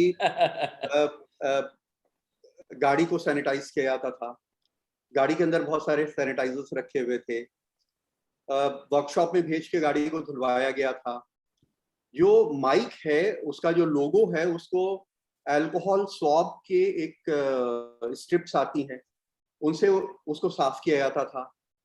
माइक जो बूम माइक है वो लैपल माइक लगाना बंद कर दिया गया, क्योंकि आप वो किसी के कॉलर में, किसी के शर्ट में लगाते हैं। बूम माइक से बात की जाती थी, लेकिन बूम माइक इतना बड़ा होता है तो आप किसी के पास जब खड़े होते हैं तो उसके करीब बहुत खड़े होना पड़ता है। तो हम लोगों ने उस बूम माइक को सेल्फी स्टिक लंबी करके उसमें बांध दिया था, ताकि वो 6 फीट लंबा हो जाए, ताकि आप किसी से 6 फीट की दूरी पे खड़े रहे। और बाद में हम लोगों ने क्या किया कि माइक के लोगों को एक सेलोफिन पेपर से, रबर बैंड से लगा दिया, और हर बार बात करने के बाद वो सेलोफिन पेपर को उसको चेंज कर देते थे। और बाकी चीजें यही कि जो भी कैमरा है, जो भी इक्विपमेंट है, वो सारा सैनिटाइज करके बाहर जाता था। हमारे पास उसके लिए सैनिटाइज करने की कुछ अलग तरह के केमिकल्स वगैरह जो उसमें यूज किए जा सकते हैं। जहां हम जाते थे, लोगों से बात करते थे, बात करने के पहले भी उनके सामने एक बार माइक को सैनिटाइज कर देते थे, ताकि उनको ये मत लगे कि कहीं ऐसा ना हो कि इनका माइक इन्फेक्टेड है और हमको इनसे इन्फेक्शन हो जाएगा।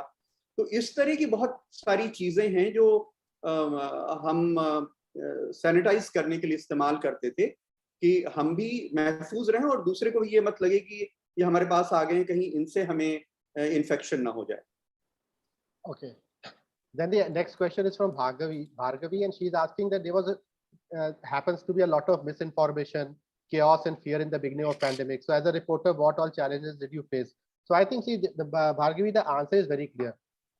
In journalism, the basic thing which you start learning from your classroom is you have to fight the misinformation. And in today's world, पत्रकारों की ये responsibility और ज़्यादा बड़ी है कि हमको misinformation को counter करना। और ये misinformation हर space में, in the space of the politics, in social life. So you need to counter this information. And at that point in time, there were just one example. Suppose a particular company that suddenly became very famous, and its CEO came forward and did a press conference saying कि हमने एक वो दवा बना ली है corona के खिलाफ। If you recall, एक बड़ा पॉपुलर केस हुआ था, आयुर्वेदिक की दवा हमने बना ली है कोरोना के खिलाफ। तो that was a misinformation. बहुत से जर्नलिस्ट ने उसको सही भी माना, जनता ने भी सही माना, और वो चीज जो है वो अचानक चलने लगी। But as a sensible person, you should know कि if someone is claiming that claim should be, authenticated by Indian Council of Medical Research or any other body. And unless and until that body says so, you will not carry that story. That is one example. Another thing was, I remember that happened initially. It was probably about extension of lockdown or something, in which many channels did a goof up. Because एक पे चलता है, आज के युग में होता है क्या कि suppose something goes on a particular channel or a website, और आपके ऊपर प्रेशर आता है कि इसको तुरंत आप बताइए, and you have hardly any time कि इसको चेक करें कि is it false, wrong, is it misinformation. So that is the time when you have to be strong on your nerves. और आप जब तक confirm मत कर लीजिए, don't go. And luckily I held on my nerves unless and until I got in a confirmation from a senior officials कि ये सही है कि या गलत है. Only then we went to do a report. So I think this is the answer how you get. Then couple of questions are more, and Sharad ji, this is, I think you are the best person to say, how did government compensate the families of journalists or reporters who lost their life during the pandemic? Well, मेरे ख्याल काफी journalist ने इसके लिए काफी जद्दोजहद करी. ऐसा नहीं था कि सरकार ने अपने भल मनसाहत में out of goodwill दे दिया हो. And because journalists had to make, journalist organizations had to make several appeals before the chief minister finally conceded, and some bureaucrats also pushed the case, and they gave it, and it was not, I would say, considering कि दूसरे जो government employees थे या doctors थे या दूसरे profession के लोग थे जिनको गवर्नमेंट ने कॉम्पेंसेट किया, उस हिसाब से जर्नलिस्ट को ड्यू कॉम्पेंसेशन नहीं मिला, because all they gave was 10 lakh rupees to the family. आजकल 10 lakh rupees is not a very big deal, and specially ये डिस्क्रिमिनेशन नहीं होना चाहिए था. ठीक है, आप समझ में आता है मुझे, गवर्नमेंट एम्प्लॉय को आप ज्यादा दें कोई बात नहीं, लेकिन कोई प्रोपोर्शन होना चाहिए. अगर आप किस गवर्नमेंट एम्प्लॉय, आपकी बात में शरद जी ऐड कर दे रहा हूं मैं to pace up the thing.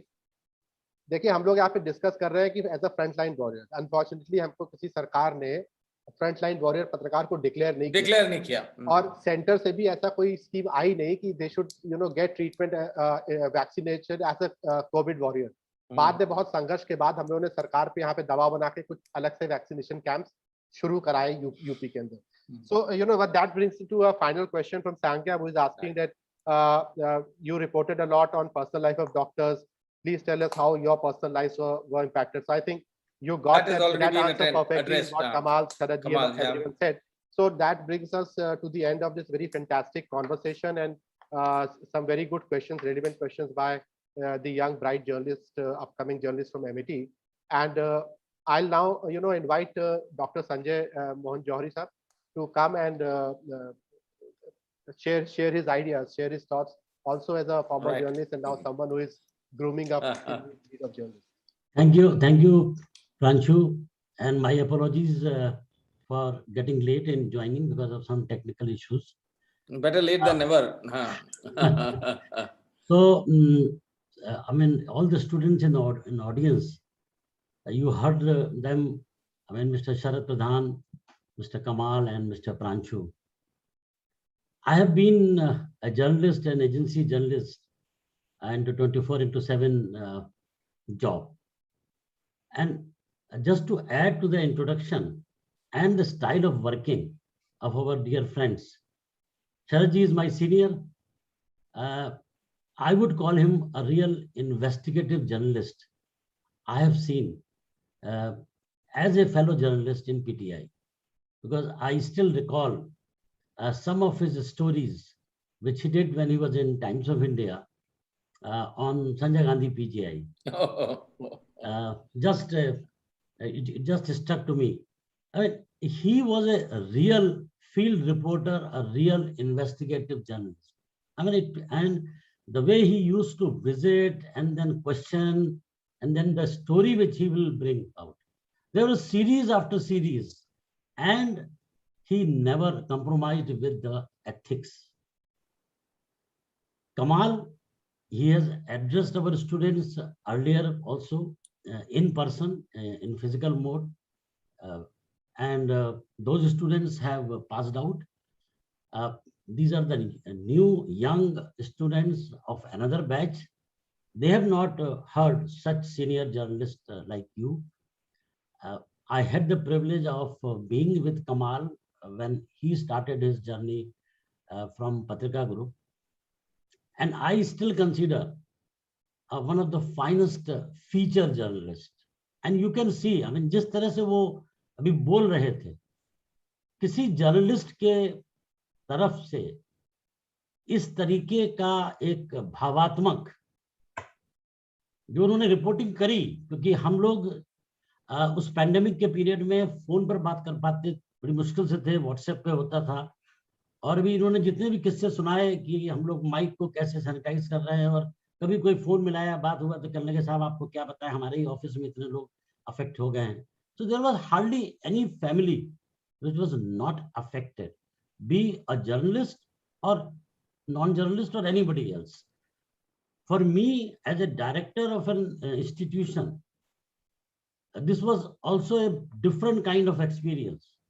That every day in the morning, I was getting messages, calls, faculty down with COVID, students sending me WhatsApp messages because we were continuing with our online classes. But on a particular day, 20 students reporting that they have got COVID. And we had to give them attendance. They will not switch on their mic, they will not switch on their screen, they'll just listen to the faculty. The faculty had to be rotated for the classes. It was an unprecedented situation if it was there for the journalist in the field, which we have never witnessed. And it was unprecedented situation at other places also.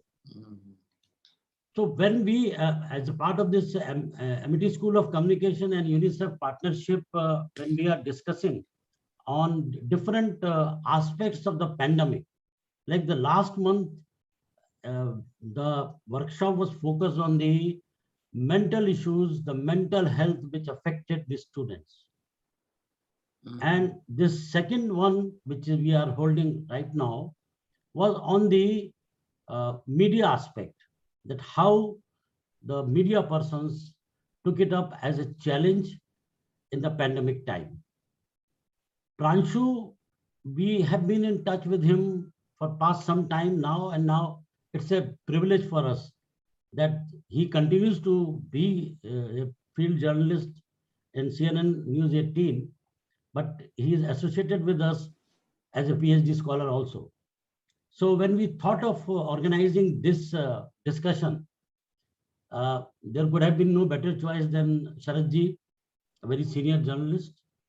Kamal Saab, I know that he is a very busy man, and the television journalists are always busy because of the assignments they have and the deadlines they have. So I express my gratitude and thanks to you all three. Pranshu, I thought that he will be an expert, and also he can moderate the session very well. So he has conducted it. He has done his job very well. So thank you, Pranshu, for being an expert and as well as moderating the session. My thanks to the Ms. Sukhpal for being with us on behalf of the UNICEF. I hope she also liked this discussion, Mr. Salman, and all my core team members of this partnership, Ms. Arpita, Mr. Soman Bhattacharya, Ms. Sonia Singh, and Dr. Arina Mirza, who chipped in my place at the beginning when I got stuck with some technical issue. And my thanks to the Pro Vice Chancellor, Professor Dr. Sunil Dhaneshwar, for his constant guidance and encouragement. And last but not the least, the Amity IT department from Noida for giving us this platform and opportunity to conduct this session. I know this is a topic where we can discuss for hours, but yes, time is not with us as per the time frame we have chosen. So thank you very much, and we look forward to have interaction with Sharadji, maybe at some point of time individually, and Kamal Saab once again, and Pranshu को तिनको तो हम लोग कभी पकड़ लेंगे, ये आते रहेंगे और अब आते भी हैं, हफ्ते में एक बार तो हमारे यहाँ आते ही हैं for his research discussion, and his research is on political communication. We are very happy to have Pranshu as one of our PhD scholar, because he brings a field experience and then he is trying to bring it with the academics and do his research. So thank you, everyone. Thank you very much, sir, for this session. Thank you. Thank you. Thank you.